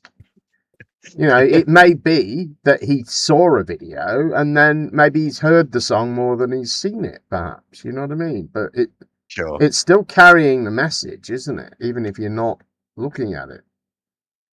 These node project fuckers are a bit dodgy, aren't they? Isn't it? Yeah, it's fucking scary. It's even a scary name, isn't it? It's even a scary name. You can imagine that being the overarching company thing that in this dystopian future you have to fight against. It's it's not the company, it's the node project. All right, well, that's my show. Thank you very much for being here. We've even gone a little bit over tonight. Thank you very much for being here. I bet there's some football we can go and watch. Let's all go and do that. We'll be back in 2 weeks' time, as usual, 10 p.m. UK time, which is currently British summertime. And, see you then. Thank you very much. Have a good evening.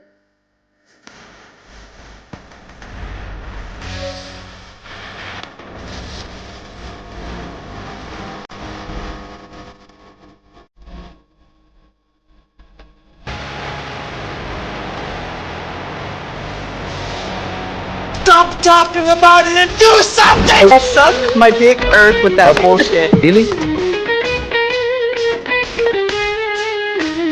It's like a gentle hate. Do we have the benevolent service? Good afternoon. Good afternoon. Are you benevolent? His friends were. I mean, moving on. I think I'm coming out of the fire closet. This is so fucking depressing. I can't be a flat earth person.